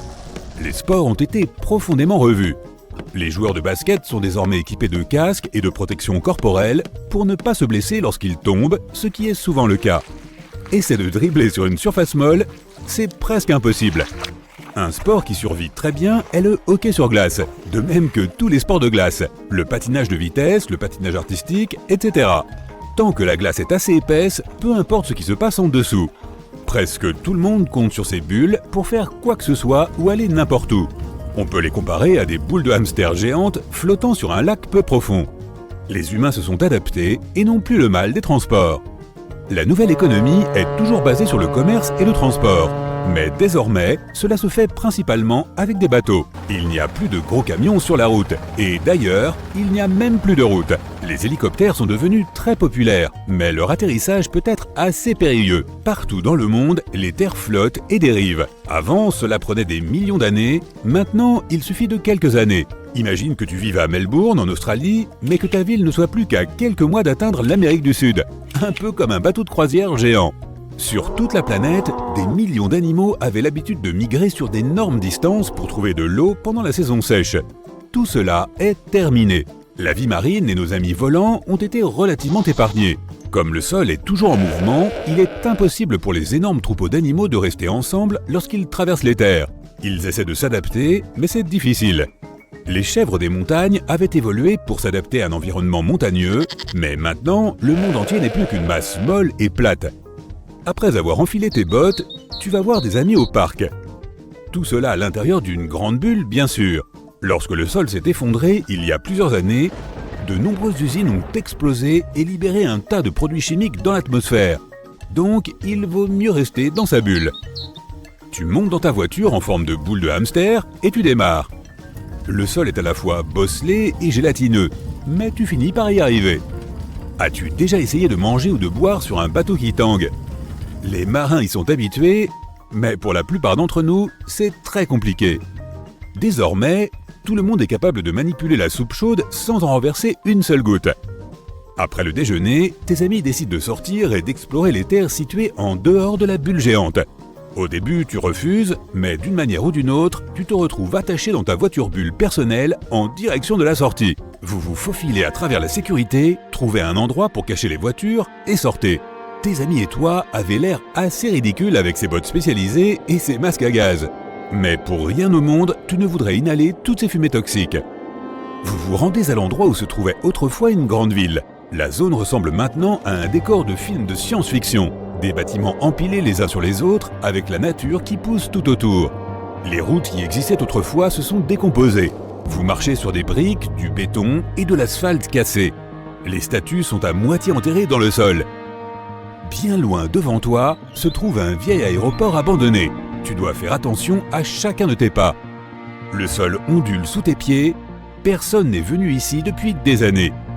Alors que tu te diriges vers le cœur de la ville, d'énormes blocs de béton se détachent d'un bâtiment tombé. Tu fais de ton mieux pour sauter, mais le sol est si instable, tu y parviens à peine. Tes amis et toi trouvez enfin le chemin du centre-ville, et c'est là que tu remarques qu'il y a beaucoup d'eau autour. Lorsque les bâtiments se sont effondrés, ils ont détruit tous les systèmes d'eau et de drainage. Toute l'eau des maisons, des entreprises, des usines et des centaines de fermes des environs a fini ici. Avec vos bottes de gecko, tes amis et toi escaladez un bâtiment et atteignez le sommet. Cela ressemble à la cité perdue d'Atlantis. Les bâtiments ressemblent aux ruines anciennes d'une civilisation oubliée. L'un de tes amis devient nerveux. Il est peut-être temps de retourner dans la ville bulle. Mais tu penses qu'il vaut mieux continuer à avancer. Vous trouvez un morceau de bois flottant et vous fabriquez une sorte de radeau improvisé. Vous montez tous à bord et pagayez à travers la ville. Sous la surface se trouve un tout nouvel écosystème de plantes et d'animaux sous-marins. Et pas très loin, tu repères une épave de bateau à moitié immergée. Un de tes amis propose que vous y alliez pour l'explorer. Au moment où vous montez dessus, l'eau commence à trembler. Le sol sous le navire est si fragile que le moindre changement de pression le fait couler plus profondément. Vous remontez sur le radeau et commencez à pagayer pour retourner d'où vous venez. Mais la terre sous l'eau est extrêmement instable et les bâtiments effondrés commencent à bouger. C'est comme faire du kayak sur une rivière sauvage, sauf qu'il pleut aussi du béton. Une fois que vous avez réussi à revenir aux voitures bulles, toi et tes amis décidez qu'il est temps de retourner à la bulle géante. Mais alors que vous commencez à vous déplacer, vous remarquez que tout semble complètement différent. Le sol s'est tellement déplacé que vous vous êtes perdu. Tout ce qui vous entoure a l'air identique, comme si vous étiez coincé dans un labyrinthe géant. Vous roulez pendant des heures, la bulle géante est-elle proche ? Impossible à dire. De nulle part, vous entendez un fort grondement au-dessus de vous. Vous levez les yeux et voyez un hélicoptère qui vole dans les airs. Il descend une échelle de corde et tout le monde grimpe dessus. Vous avez eu de la chance cette fois-ci. L'océan devient rouge et brûlant. Tu essaies de t'approcher pour mieux voir, mais devant toi, l'air est de plus en plus chaud. C'est comme si tu entrais dans un four. Et le sable lui aussi est extrêmement chaud, au point que tes chaussons en caoutchouc se mettent à fondre. L'océan vient de se transformer en lave bouillante. Tu commences à courir vers l'intérieur des terres et tu vois des gens qui courent comme des fous dans tous les sens. En fait, la lave est faite de roches fondues provenant des profondeurs de la Terre. En plein centre de notre planète, à une distance équivalente à celle qui sépare New York de Philadelphie, la chaleur du noyau fait fondre les roches de la même manière que le soleil fait disparaître les glaces. Lorsque ces roches fondent, leurs températures peuvent atteindre environ 1200 degrés Celsius. Mais ne t'inquiète pas, cela ne se produit que très loin sous terre, et seulement dans certaines zones spécifiques, principalement autour de l'océan Atlantique. Et ces roches fondues ne s'échappent du sol que si la pression est très forte. Alors elles remontent à la surface sous la forme d'un liquide orange boueux et brûlant appelé lave, généralement par le col d'un volcan. Mais pour une raison ou une autre, l'océan tout entier s'est maintenant transformé en lave. Et même si d'une distance très éloignée, c'est un beau spectacle, il est extrêmement dangereux. Tout d'abord, tu peux dire adieu aux belles vagues bleues et aux courants marins. Contrairement à l'eau, la lave est très épaisse, plus proche de la texture du beurre de cacahuète en fait, et le vent ne peut pas la déplacer. Mais cela signifie aussi que rien ne peut y couler ou y nager. Donc même si certaines créatures océaniques réussissaient à résister aux températures super élevées de la lave, elles ne pourraient pas vivre à l'intérieur.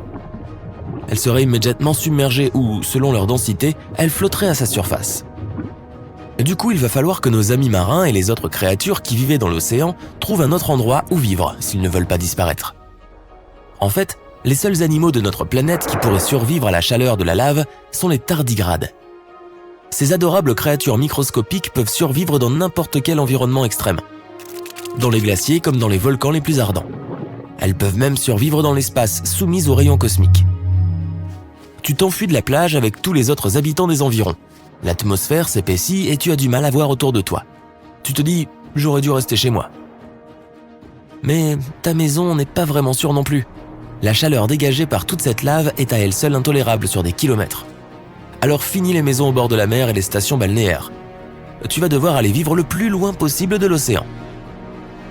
La plupart des villes côtières vont devenir instantanément inhabitables, surtout les zones que l'océan borde sur plus d'un côté. Des endroits comme la Floride, la Californie et l'Amérique centrale ne seront plus du tout vivables. Et c'est sans parler des îles. La plupart vont devenir si chaudes qu'aucun animal ou plante ne pourra survivre. 97% de la planète était composée d'eau de mer, et tout ça s'est maintenant transformé en lave. Il ne peut y avoir de neige à aucun endroit sur Terre, car celle-ci est désormais une boule de lave incandescente. Les températures vont tellement augmenter que même dans les endroits les plus éloignés des côtes et les plus hauts, il fera une chaleur semblable à celle d'un jour de canicule dans un désert. Tandis que tu continues à fuir l'océan, tu te dis que tu es peut-être en train de rêver. Mais tu regardes ta peau qui est si rouge. Même si tu cours pendant des kilomètres, la chaleur finira toujours par te rattraper. Les plateformes pétrolières et les navires qui se trouvent au milieu des océans vont eux aussi rencontrer quelques problèmes. Faits de métal, ils vont tout simplement se mettre à rougeoyer et ils fondront au contact de la lave bouillante.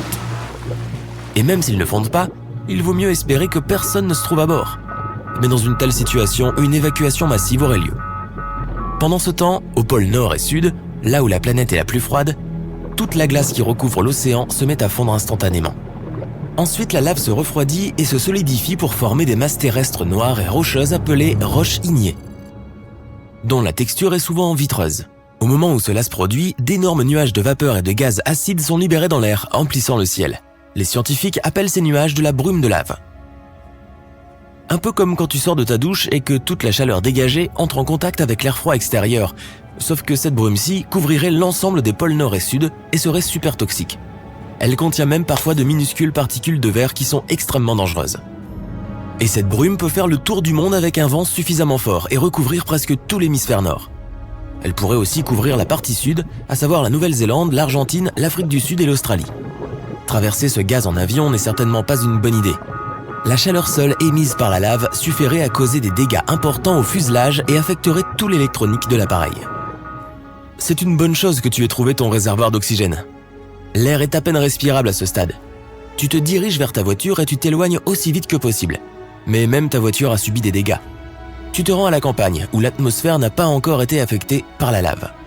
Mais même ici, les températures montent. La rivière que tu avais l'habitude de voir lors de tes randonnées hebdomadaires est asséchée. La flore autour de toi perd son vert luxuriant, les animaux ont migré vers un climat plus doux. Les fleuves, en se jetant dans l'océan, forment désormais des monticules de roches ignées vitreuses au contact de la lave, créant ainsi des barrages naturels permanents. Le reste de l'eau à l'intérieur des terres, comme dans les étangs et les lacs, finira par s'évaporer avec le temps. Avec la hausse des températures et l'absence de précipitations, l'eau disparaîtra de notre planète. L'énorme masse d'eau des océans joue un rôle majeur dans la création des nuages et des précipitations. Sans eau dans l'atmosphère, la chaleur du soleil s'ajouterait à celle de la lave. Le monde ne serait qu'un immense terrain vague aride. Les nuits seraient chaudes et les journées encore plus. Pourtant, la lave finira par se refroidir au contact de l'air frais. Donc assez rapidement, une fine couche de croûte noire se formera à la surface et s'épaissira progressivement au fil des ans. Plus la lave est épaisse, plus il lui faut de temps pour se refroidir complètement à l'intérieur. Tout ça sera quand même super chaud, mais tu n'auras pas à entrer directement en contact avec de la lave brûlante. C'est en fait comme ça que de nombreuses îles se sont formées. Comme les îles hawaïennes par exemple. Elles sont entièrement constituées de lave issue d'éruptions sous-marines qui a séché pendant des centaines de milliers d'années. Des couches et des couches de lave solidifiées se sont accumulées sous l'océan jusqu'à ce qu'elles affleurent à la surface, formant des îles et même des montagnes. En ce moment même, une nouvelle masse terrestre à Hawaï est en train d'être formée par un volcan actif. Les scientifiques pensent qu'on trouvera là une nouvelle île dans environ 10 000 ans. Mais pour le moment, le bel océan bleu s'est transformé en une boue rougeoyante et vaporeuse qui deviendra bientôt à son tour un désert noir et compact. Mais ne va pas croire que tu pourrais facilement marcher sur cet océan. Cela pourrait prendre des centaines d'années pour qu'il refroidisse complètement et se transforme en roche solide. En attendant, marcher sur cette croûte de lave séchée serait un peu comme te promener sur un lac gelé. Sauf que dans ce cas, un seul faux pas et tu tomberais dans de la lave bouillante. Certaines régions mettraient même des milliers d'années à se solidifier complètement. La fosse des Mariannes, la région la plus profonde de l'océan, s'enfonce sur 13 km. Il faudrait au moins 5000 ans pour que la quantité correspondante de lave refroidisse entièrement. Il existe de nombreuses planètes de lave. Une planète récemment découverte, K2-141b, possède des océans de magma, des vents supersoniques soufflant jusqu'à 4800 km/h et même des pluies rocheuses. Et oui, cette planète est si chaude qu'elle vaporise des roches et les fait retomber en pluie. N'oublie pas que cette planète est beaucoup plus proche du Soleil que la nôtre. Peut-être que ces océans se sont un jour soudainement transformés en lave. Tu attends ton pain à l'ail qui cuit au four. En regardant les étoiles par la fenêtre de ta cuisine, tu te demandes « Pourrais-tu envoyer du pain à l'ail dans l'espace ?» Et plus important encore, pourrais-tu encore le manger s'il revenait ? Des questions cruciales. Habituellement, quand il s'agit de pain à l'ail, il n'y a qu'une chose dont les gens se soucient. Faut-il ou non mettre du fromage dessus ? Miam ! Ce goût d'ail appétissant combiné au pain croustillant et chaud. Bon, concentrons-nous. Comment allons-nous envoyer ce pain dans l'espace ? Étant donné que la première navette spatiale de la NASA a coûté environ 49 milliards de dollars, ils ne nous permettront sans doute pas d'emprunter un vaisseau spatial pour la journée. Ils doivent avoir des choses plus importantes à faire. Oui, c'est difficile à croire que certaines personnes ne prennent pas le pain à l'ail aussi sérieusement que le reste d'entre nous. Mais ne t'inquiète pas, tout ce dont nous avons besoin, c'est d'un ballon. Non, pas le genre de ballon que tu as l'habitude de voir dans ces fêtes où tu es entouré de pizzas, de hamburgers, de hot dogs et de gâteaux. Je crois que j'ai un problème avec le pain. Quoi qu'il en soit, le type de ballon dont nous avons besoin est un ballon météo. Il est conçu pour atteindre des altitudes élevées jusqu'à 38 km. Il transporte des instruments au-delà de notre atmosphère pour nous renvoyer des informations sur la température, l'humidité, la vitesse du vent et la pression atmosphérique. Un météorologue français a commencé à faire des expériences avec eux en 1896 et son travail a conduit à la découverte de la stratosphère. On peut se demander s'il aurait été fier de son ballon qui fonctionne désormais comme un service de taxi extraterrestre pour notre pain à l'ail. Peut-être pas, mais il serait certainement ravi de savoir que des centaines de personnes dans le monde entier libèrent aujourd'hui ces ballons pour leur propre expérience toutes les 12 heures. La plupart des organisations officielles estiment que l'espace commence officiellement à la ligne Kármán, complètement arbitraire, à 100 km au-dessus de nous. Envoyer du pain en orbite nécessiterait une vitesse de plusieurs dizaines de milliers de kilomètres à l'heure. Sans notre fusée de la NASA, qui voyage généralement à une vitesse de 27 000 km/h, nous ne pourrons pas conduire le pain aussi haut ou voyager à cette vitesse. Mais notre ballon nous fera quand même faire un tiers du chemin vers l'espace en nous amenant dans la zone connue sous le nom de bord de l'espace. Étant donné que l'atmosphère là-haut est si mince, environ 1% de la pression au niveau du sol, ce n'est vraiment pas un si mauvais substitut de l'espace réel pour ce test. Je n'ai jamais été à l'aise avec le fait d'être à plus de 100 km de mon dîner de toute façon. Alors, tant mieux. Ah, je t'entends déjà crier devant ton ordinateur. Mais de quoi il parle? J'ai déjà vu des vidéos de pizza envoyées dans l'espace réel en utilisant une méthode similaire. Pourquoi on devrait se contenter du bord de l'espace? De nombreuses caméras utilisées dans ces vidéos pour documenter le voyage de l'objet utilisent une lentille fish-eye. Cet objectif exagère la courbe de la Terre par rapport à ce à quoi elle ressemble depuis ses hauteurs, donnant l'illusion que la caméra est plus proche de l'espace qu'elle ne l'est. Bon, ce point est réglé, contrairement à la question de savoir ce qui est meilleur entre la pizza et le pain à l'ail. Nous avons donc maintenant notre ballon météo auquel nous avons attaché à contre-cœur notre pain à l'ail. Le moment du décollage est arrivé. Nous lançons le pain à l'ail dans le ciel et essuyons les larmes sur nos joues en le regardant disparaître au-delà des nuages. Comparé à une fusée, le rythme de notre ballon pourrait aussi bien être celui d'une tortue, même s'il se déplace à une vitesse de plus de 300 mètres par minute. Donc, un bon moyen de nous distraire de la tristesse du départ de notre pain est de nous demander ce qui va arriver à notre pain à l'ail pendant son voyage. En 2 heures, notre ballon météo peut s'élever au-dessus des nuages, plus haut que les trajectoires des avions à réaction, en traversant la couche d'ozone dans la stratosphère et en atteignant une altitude de 35 km ou plus. Le ballon supportera des températures aussi froides que moins 90 degrés Celsius, ce qui signifie que nous ferions mieux d'avoir un micro-ondes à portée de main s'il revenait vers nous. Le ballon se dilatera au fur et à mesure de son ascension, passant de 2 mètres à 8 mètres, car la pression de l'air diminue à mesure que le ballon monte dans l'atmosphère. Ce qui va se passer ensuite serait une expérience vraiment satisfaisante si notre nourriture n'était pas mise en danger. En effet, notre ballon météo va éclater. Et juste comme ça, notre pain à l'ail va entamer sa descente des cieux. Les conditions de vent détermineront à quelle distance du site de lancement le pain atterrira.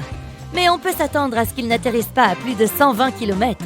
Comme c'est le cas pour les expériences avec les ballons météorologiques, un parachute est attaché à la cargaison, ce qui permettra d'assurer le retour du pain en toute sécurité et les retrouvailles avec son meilleur ami, mon estomac. Même si c'est lui qui fait actuellement des bruits d'animaux à cause de la faim, ce sont de vrais animaux qui représentent maintenant une menace en tant que prédateurs potentiels pour nous arracher notre dîner. Les ingénieurs ont conçu des emballages pour des exercices comme celui-ci, équipés d'un GPS et d'un servomoteur. Cet emballage se fermera à environ 1000 mètres au-dessus du sol. Il protégera le pain à l'ail des points d'atterrissage indésirables et des diverses mâchoires du règne animal, ce qui augmentera considérablement la probabilité de pouvoir le manger si nous parvenons à le relocaliser. En réalité, les ballons météorologiques utilisés par des expériences comme celle-ci font plus de dégâts à la faune et à la nature que l'inverse. Les animaux marins comme les tortues confondent souvent les restes des ballons météo dans l'eau avec des méduses et les mangent en pensant qu'ils viennent de gagner un repas facile. Cela est dommageable pour ces animaux, car les composants de ces ballons météo contiennent du caoutchouc et de l'acide de batterie.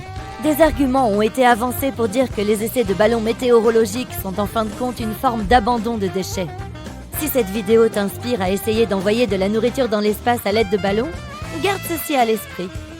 La chasse est donc ouverte, pas pour les animaux sauvages, mais pour nous-mêmes. Mais quel est ce dicton ? Échouer à se préparer, c'est se préparer à échouer. Se préparer à se passer de ce fantastique morceau de pain à l'ail que tu viens de lancer au bord de l'espace et que tu es maintenant en route pour récupérer ? Non.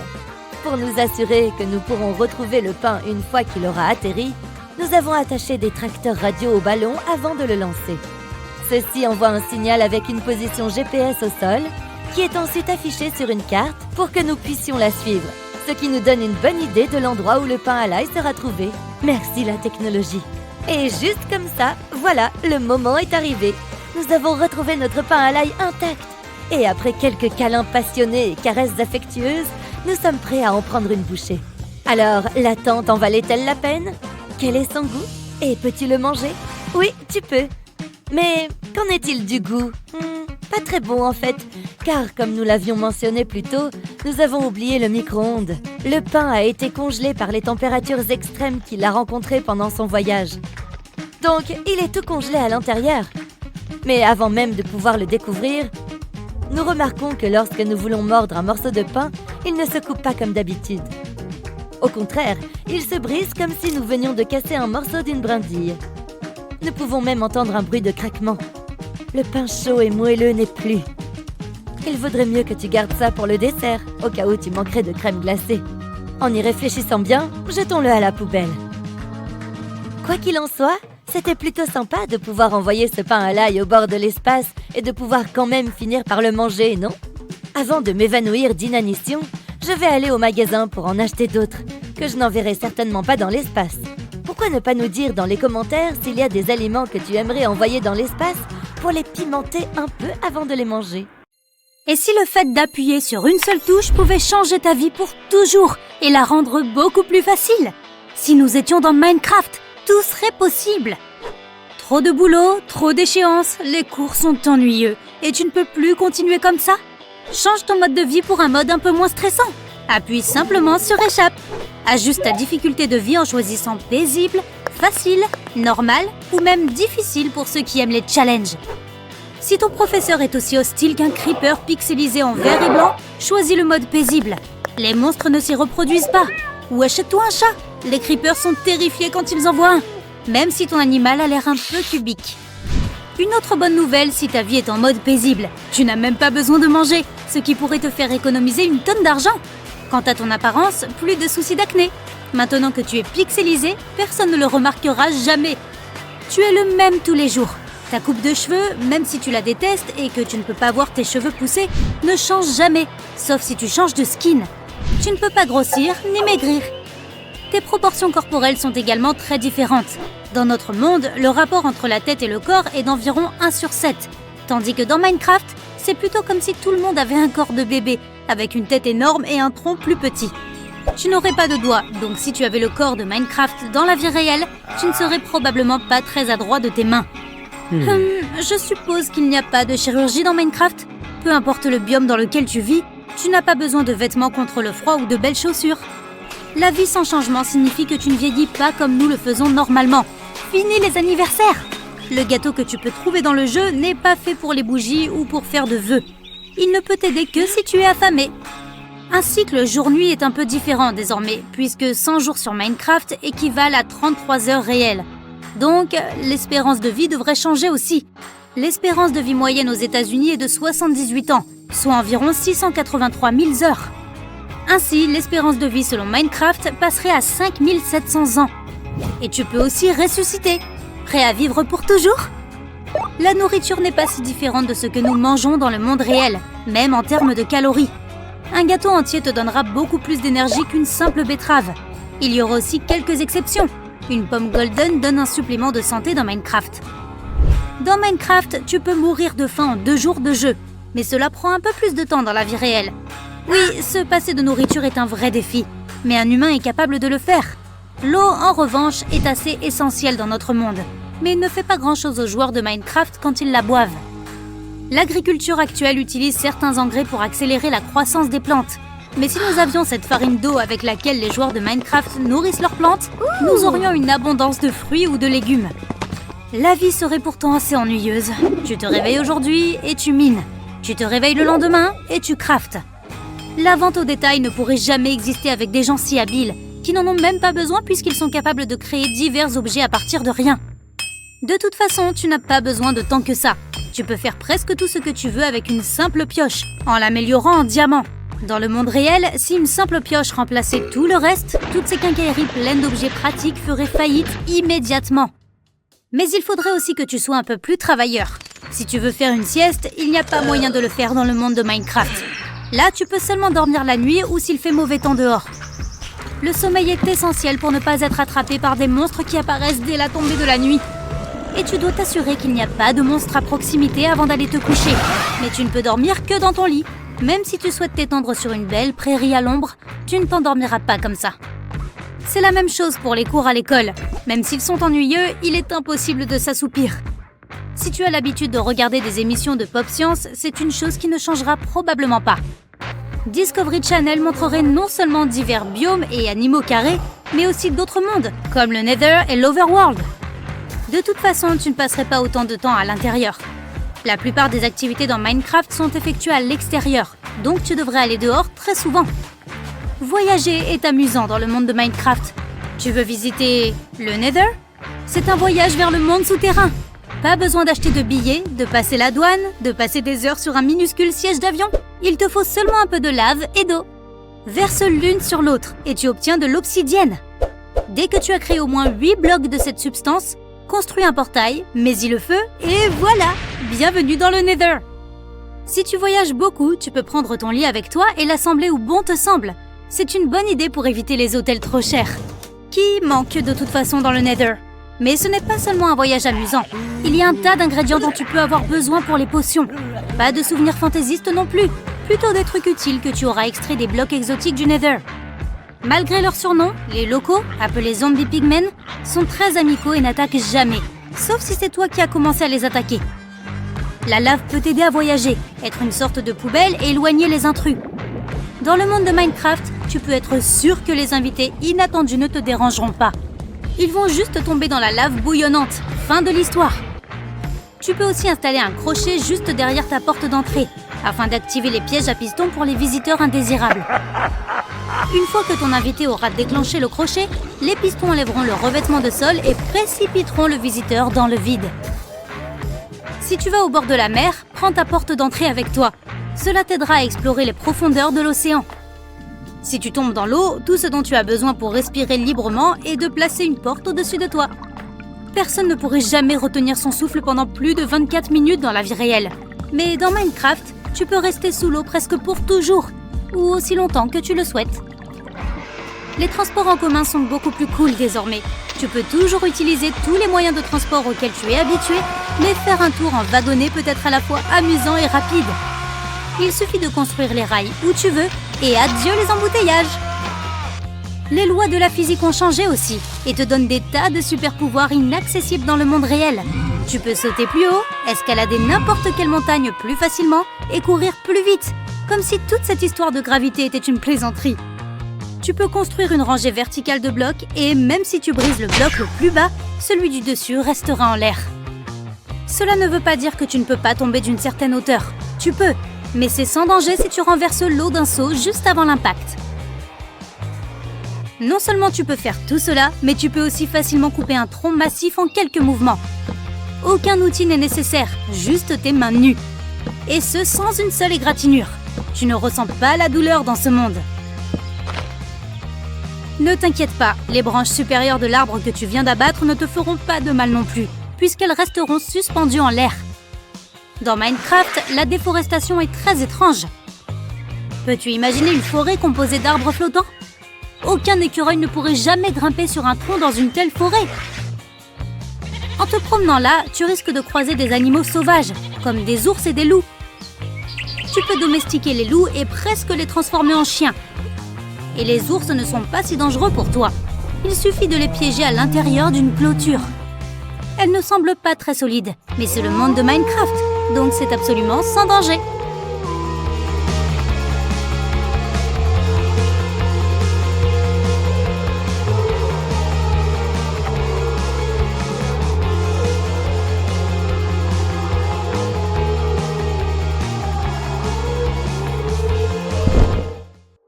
Tu as enfin réussi! Tu as créé un simulateur qui te permet de te dupliquer sur les applis de ton téléphone pour apprendre plus vite. Tu branches ton téléphone, tu ouvres Google et tu mets un casque avec des lunettes qui te permettent de voir à 360 degrés. Tu les fixes et tu appelles ta sœur pour qu'elle allume la machine. Elle ne répond pas, donc tu vas voir dans sa chambre. Elle est en train de faire un défi de danse sur TikTok. Tu te moques d'elle et tu insistes pour qu'elle vienne allumer la machine à l'étage du dessous. Elle te suit sans pour autant lâcher son TikTok. Elle s'énerve et ouvre TikTok sur ton téléphone en cachette. Elle active enfin la machine. Tu es dans ta simulation, mais quelque chose cloche. Tu traverses un vortex virtuel. Tu vois tous les logos des applications qui virevoltent autour de toi et tu atterris face contre terre sur une surface noire. Tu as peur, ton cœur bat la chamade. Tu regardes autour de toi. Tu es dans une pièce et tu as un écran en face de toi. On te demande ton nom d'utilisateur. Tu hurles tout ce qui te passe par la tête et tu supplies qu'on te laisse partir, mais une lumière rouge clignote à chaque fois que tu dis quelque chose. Tous les mots que tu prononces sont enregistrés par l'écran qui les insère dans la barre du nom d'utilisateur et te demande d'accepter pour continuer. Tu acceptes et la pièce s'ouvre. Ton nom d'utilisateur est « Laissez-moi sortir ». Tu sors et tu te retrouves dans une ville futuriste pleine de lumière violette et bleue et de gratte-ciel sur lesquels sont projetées en boucle des vidéos TikTok. Les vidéos les plus populaires du jour sont diffusées sur le plus haut gratte-ciel et les autres sur les autres tours. Tu avances sur la route en face de toi. Elle te conduit vers une foule dans un Times Square virtuel. Tout le monde a une bulle qui flotte au-dessus de sa tête. Dans cette bulle apparaissent le nom d'utilisateur et la biographie de la personne, mais aussi le nombre de followers. La plupart de ces gens n'ont qu'une petite poignée de followers et ils ressemblent à leur image de profil. Tout le monde te fixe puisque tu es le seul qui ne ressemble pas à un avatar, mais à un être humain réel. Tu remarques deux personnes immobiles l'une en face de l'autre. Tu vois les bulles qui changent au-dessus de leur tête. Ils sont maintenant abonnés l'un à la chaîne de l'autre. Soudain, tout le monde se fige et regarde la fille. Elle est en train d'être vérifiée. Une coche bleue apparaît dans sa bulle et elle disparaît. Tu te précipites vers la personne qui vient de l'ajouter et tu essaies d'obtenir des informations. Tu es le seul à parler à voix haute, car tous les autres communiquent par messagerie. Tu réalises que tu dois rester immobile et attendre que quelqu'un reçoive ton MP. La personne à laquelle tu t'adresses reçoit ton message et le bloque. Tu essaies d'établir un nouveau dialogue, mais la personne se fige puis s'en va. Tu réalises que les gens te regardent bizarrement. Ils commencent à te suivre, ils sont partout. Tu accélères le pas et tu disparais dans une foule de gens où personne ne peut te trouver. Après quelques instants, tu pénètres dans une allée et tu te retrouves face à la porte d'un café souterrain. Tu passes la porte et tu découvres un groupe de personnes assises à leur table qui ne font rien. Tu essaies d'entamer la conversation avec certaines d'entre elles, mais personne ne te répond. Encore plus étrange, ces personnes n'ont pas de visage. Elles n'ont pas de followers non plus. Elles ne réagissent à aucune sollicitation. Si tu essayes de communiquer avec elles, elles projettent juste des pubs. Tu regardes l'écran dans la pièce et tu y vois ta tête. TikTok te cherche. Tu entends quelqu'un qui toque à la porte et des douzaines de personnes se précipitent à l'intérieur du bar. Ce sont les agents de sécurité interne de TikTok et c'est après toi qu'ils en ont. Tu sors par une autre pièce. Tu es dans un bâtiment dans lequel vit un grand nombre de ces robots. Ils te courent après et se rapprochent. Tu arrives face à une impasse. Il y a une fenêtre en face de toi. Tu te retournes et tu vois les agents de sécurité qui se ruent vers toi. Pas le choix, tu dois sauter par la fenêtre. Tu prends ton élan et tu passes à travers la vitre. Tu atterris sur le toit d'un bâtiment voisin. Ta photo de profil et ton nom d'utilisateur sont projetés sur toutes les tours. C'est un avis de recherche. Tu ne sais pas du tout pourquoi ils t'en veulent. Tu rejoins une autre allée et tu te caches dans un coin sombre. On dirait que tu les as semés. Tu consultes tes paramètres pour essayer de comprendre pourquoi tu es l'homme le plus recherché de TikTok. L'appli pense que tu es un glitch et que tu es là pour détruire la structure même de TikTok. Tu sais que c'est simplement la cybersécurité de TikTok qui est là pour attraper tout virus et contrer les attaques. Tu ouvres tes paramètres donc, mais tu ne peux rien modifier puisque tu as été bloqué. Tu ouvres la barre de recherche et tu tapes le nom de ta sœur. Elle a été vérifiée, elle a une coche bleue sur son profil. Difficile de la retrouver. Tu décides d'essayer de la chercher. Tu entends des gens pas loin et tu te dépêches de sortir de l'allée. Tu te fonds à nouveau dans la foule. Tu ne dois absolument pas craquer, autrement tu risques d'attirer l'attention. Tu arrives sur l'avenue des hashtags, là où se trouvent toutes les vidéos populaires. Jusqu'à maintenant, personne ne t'a remarqué. Les hashtags les plus utilisés sont tout en haut. Le chemin est long pour les atteindre. Tu cherches ta sœur parmi toutes ces vidéos, mais impossible de la trouver. Puis, tu te souviens qu'elle était en train de danser, donc tu la cherches avec le hashtag « danse ». Tu découvres que la vidéo qu'elle était en train de faire plus tôt est l'une des plus populaires. Tu la trouves enfin, mais la sécurité te bloque et te poursuit sur l'avenue des hashtags. Tu apparais sur plusieurs vidéos populaires au hasard. Tu arrives dans une impasse et tu te fais attraper par les agents de sécurité. Ils t'emmènent dans une pièce où ils essaient d'obtenir des informations sur ton compte. Ils pensent que tu es un robot, alors même que tu continues à leur répéter que tu as inventé la machine pour te copier virtuellement dans TikTok.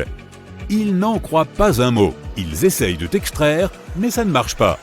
Ils essayent de comprendre ce qu'ils doivent faire pour te laisser partir. Pendant qu'ils te transfèrent vers une autre structure, tu parviens à t'enfuir pour aller chercher ta sœur. Cette fois, tu vas devoir faire plus attention. TikTok est à tes trousses. Les utilisateurs t'ont vu dans des hashtags et ils sont aussi alertés. Des caméras apparaissent de nulle part pour essayer de te repérer. Un seul faux pas et tu risques de rester bloqué dans TikTok pour toujours. Tu fais une dernière tentative pour retrouver ta sœur. Tu trouves un chapeau et une veste pour te déguiser. Maintenant, plus personne ne peut interagir avec toi puisqu'on ne détecte plus ton activité. Mais tu dois absolument faire en sorte que ta sœur te sorte de ce pétrin. Tu retournes vers l'avenue des hashtags et tu te diriges vers ta sœur. Tu tombes sur un groupe de TikTokers très connus qui traînent ensemble. Ta sœur en fait partie. Il y a beaucoup d'agents de sécurité partout, donc tu restes discret. Tu l'approches doucement et tu la prends à part. Tu ouvres le chat et tu lui demandes de descendre à l'étage du dessous et de te déconnecter du système. Mais avant d'avoir fini d'écrire ton message, les agents de sécurité se ruent sur toi et commencent à te poursuivre. Cette fois, toutes les caméras sont pointées sur toi et tu ne peux pas t'enfuir. Tu te rends et les agents de sécurité t'emmènent dans une pièce fermée. Impossible de t'enfuir. Tu t'assois, inquiet. Tu fais bouger tes jambes et tu te tords les mains. Tu ne sais pas si ta sœur a reçu le message complet ou pas. Les heures passent et aucune nouvelle de l'extérieur. C'est peut-être fichu. Mais soudain, tu reçois une notification de ta sœur. Elle essaie de cliquer, mais rien ne se passe. Tu te sens tout drôle. Autour de toi, tout se brouille. Les murs commencent à clignoter et tu vois le vrai monde. Tu es englouti dans un vortex et tu te réveilles dans ton laboratoire. Tu respires fort en essayant de reconstruire mentalement ce qui vient de se passer. Tu as l'impression d'avoir passé une demi-journée dans TikTok, mais apparemment, ça fait moins d'une demi-heure que tu es parti.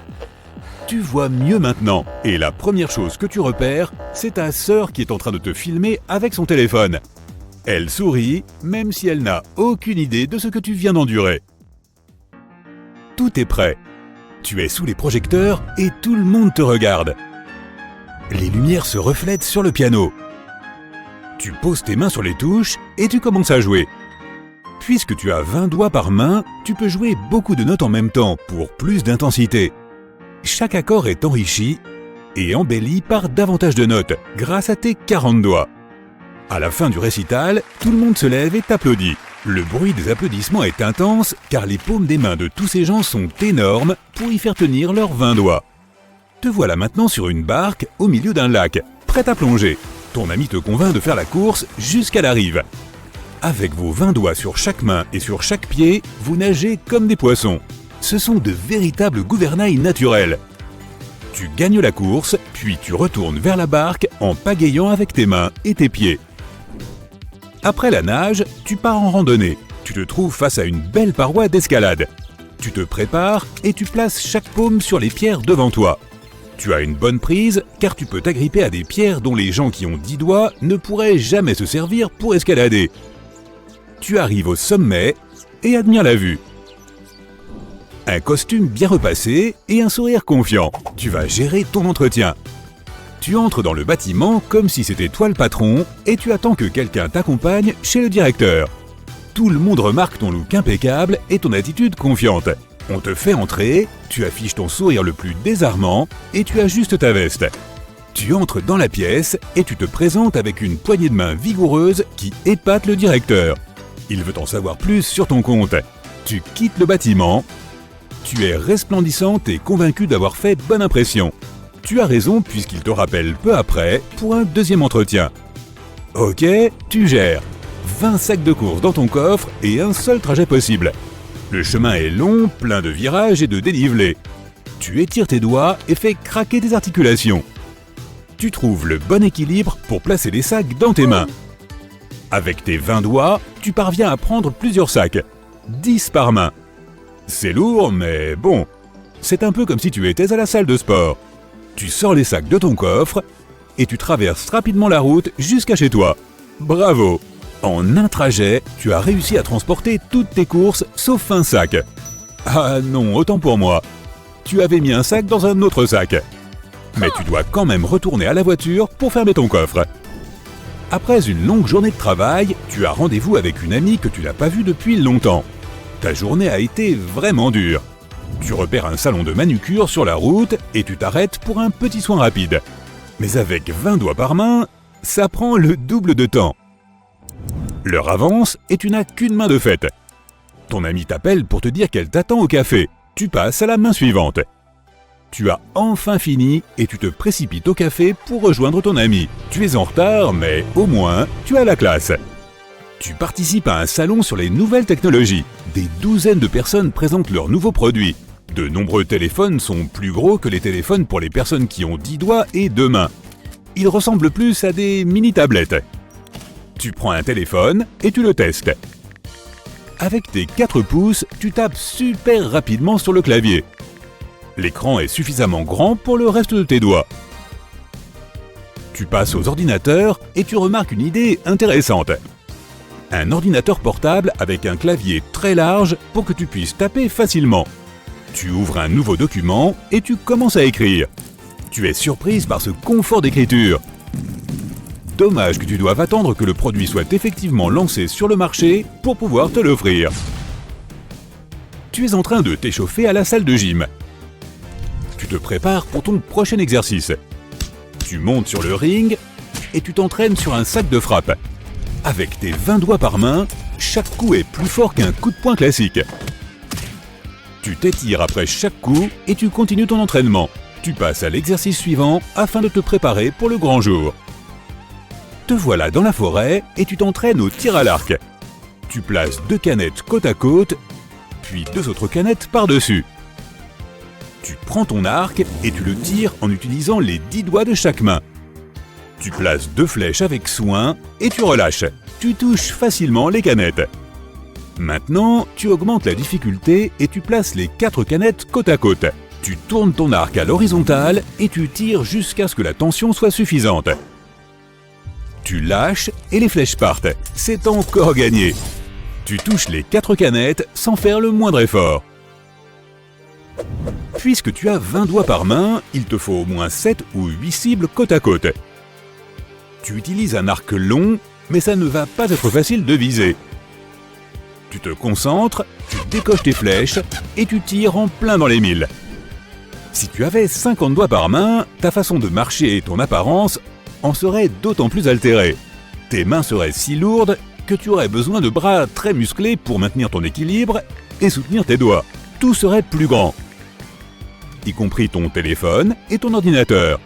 Les manches des guitares seraient adaptées.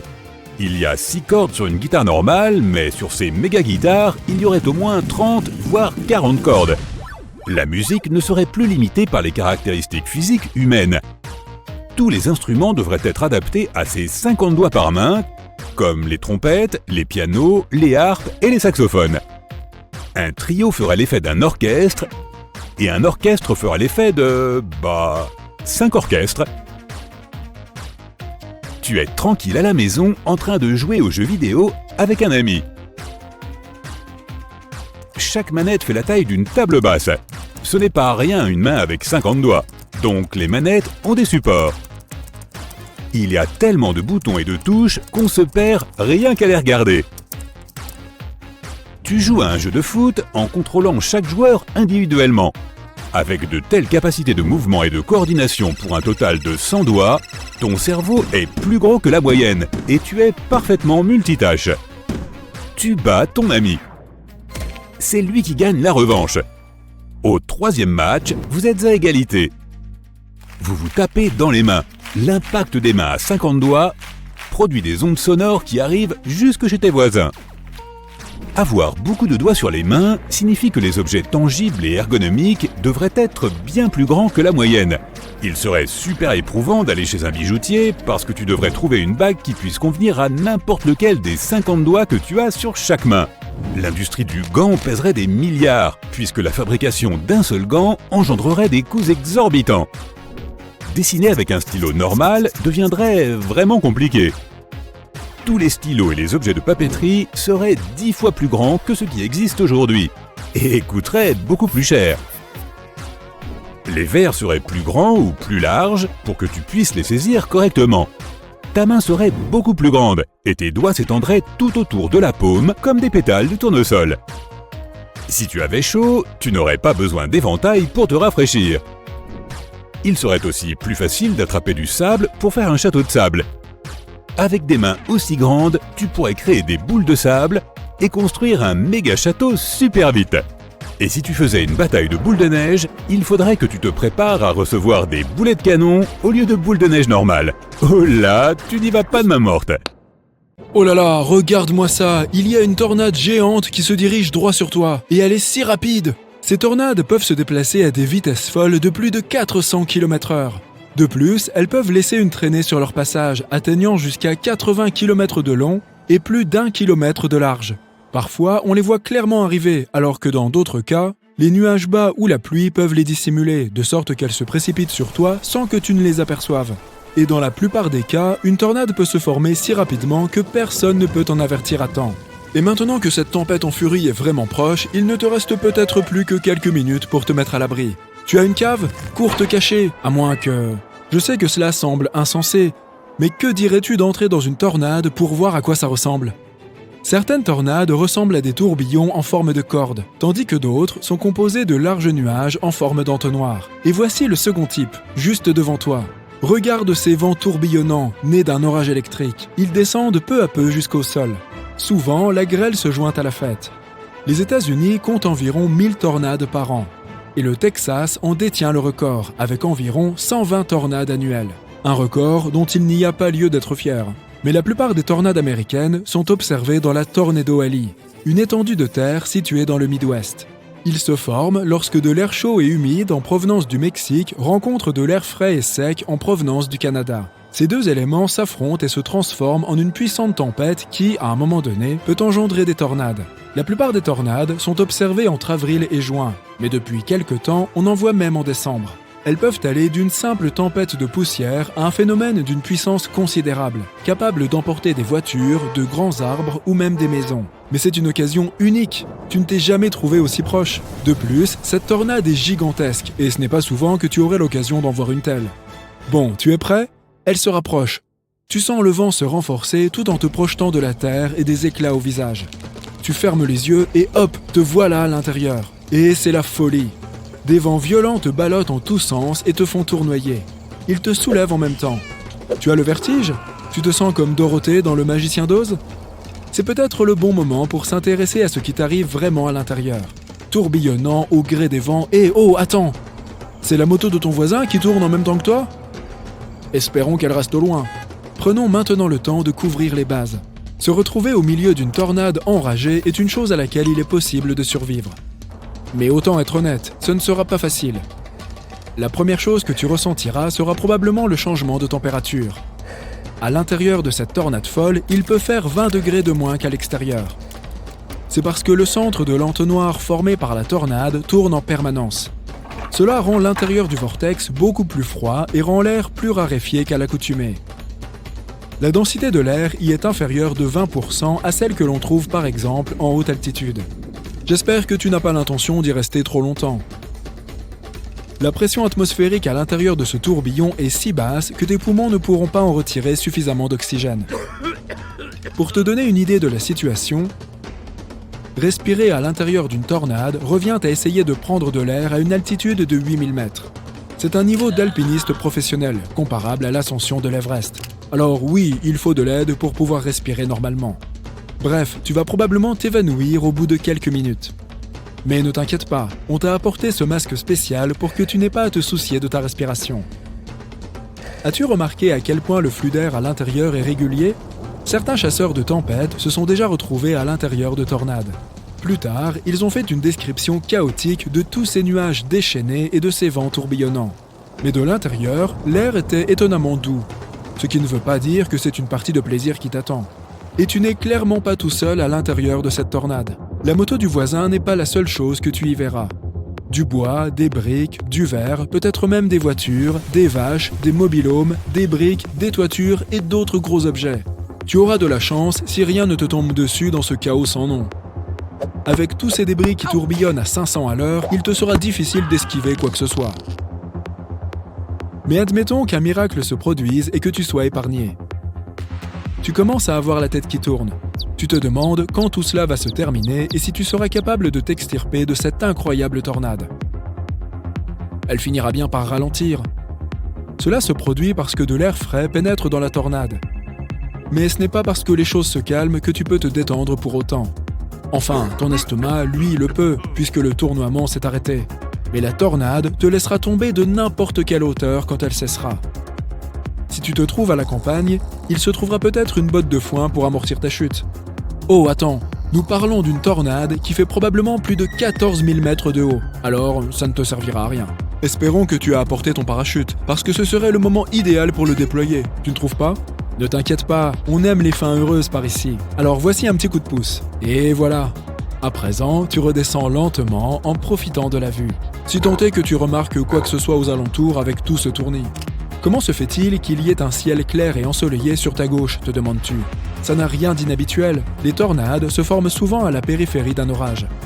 C'est comme une frontière entre deux mondes différents. Il n'y avait même pas de vent et l'air était très calme avant que la tornade ne frappe, n'est-ce pas ? Ça aussi, c'est également très répandu. Bon, je pense que tu sais tout de même que ce genre de scénario est impossible dans la réalité. Il est donc préférable de trouver rapidement un endroit sûr lorsqu'une tornade est en approche.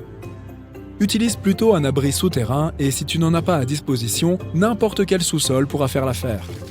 Prépare à l'avance une télévision sur batterie ou une radio à pile, ainsi que des batteries de rechange. Ou un appareil avec Internet pour pouvoir recueillir les dernières informations sur la tornade. Prévois également de la nourriture non périssable, de l'eau et d'autres produits de première nécessité. Il s'avère que certaines personnes ont vraiment été emportées par des tornades et qu'elles ont réussi à s'en sortir. La tornade les a en fait déposées à quelques centaines de mètres de là, sans la moindre égratignure. C'est quand même se donner beaucoup de mal pour économiser l'argent du taxi. Mais on ne peut évidemment pas garantir une arrivée à bon port. Il serait incroyablement difficile de se sortir de tels cataclysmes, comme les orages supercellulaires par exemple. Ceux-ci appartiennent à la catégorie des tempêtes les plus violentes, à savoir les orages électriques. Et imagine que tu te retrouves dans une trombe d'eau. Elles peuvent sembler agréables, du moins au début, parce qu'elles ne sont pas très puissantes et qu'elles se forment au-dessus des eaux chaudes. Elles pourraient parfaitement s'intégrer dans ta thalasso, enfin, jusqu'à ce qu'elles se déplacent vers l'intérieur des terres et se transforment en véritables tornades. Les tourbillons de poussière sont encore moins agréables. Ils ne sont pas très grands, mais il s'agit de colonnes d'air qui tournoient à très grande vitesse. Et on peut facilement les voir à cause de toute la terre et de toute la poussière qu'ils accumulent. Il faut toutefois des lunettes de protection pour les affronter. Oups, je crois que bien que je les ai oubliées, je ne vais pas pouvoir t'aider cette fois-ci. Mais si cela peut te rassurer, les tourbillons de poussière ne sont pas associés aux orages. En y pensant, je ne vois pas trop non plus ce que ça peut avoir de rassurant. Mais si tu es prêt à sauter dans un tourbillon de feu, on peut te trouver une combinaison spéciale qui te protégera pendant que tu seras brinque-ballé dans les flammes, la fumée et les gaz. Ces colonnes sont étroites et s'élèvent verticalement dans les airs, tout comme les tourbillons de poussière. Bien entendu, la chaleur est insupportable, et comme les courants ascendants se renforcent et qu'il s'y trouve suffisamment de combustible, un tourbillon de feu se transforme en une véritable tornade de flammes, qui s'étend du sol jusqu'aux nuages et se déplace à une vitesse incroyable. D'accord, on va en rester là, je commence à avoir la tête qui tourne.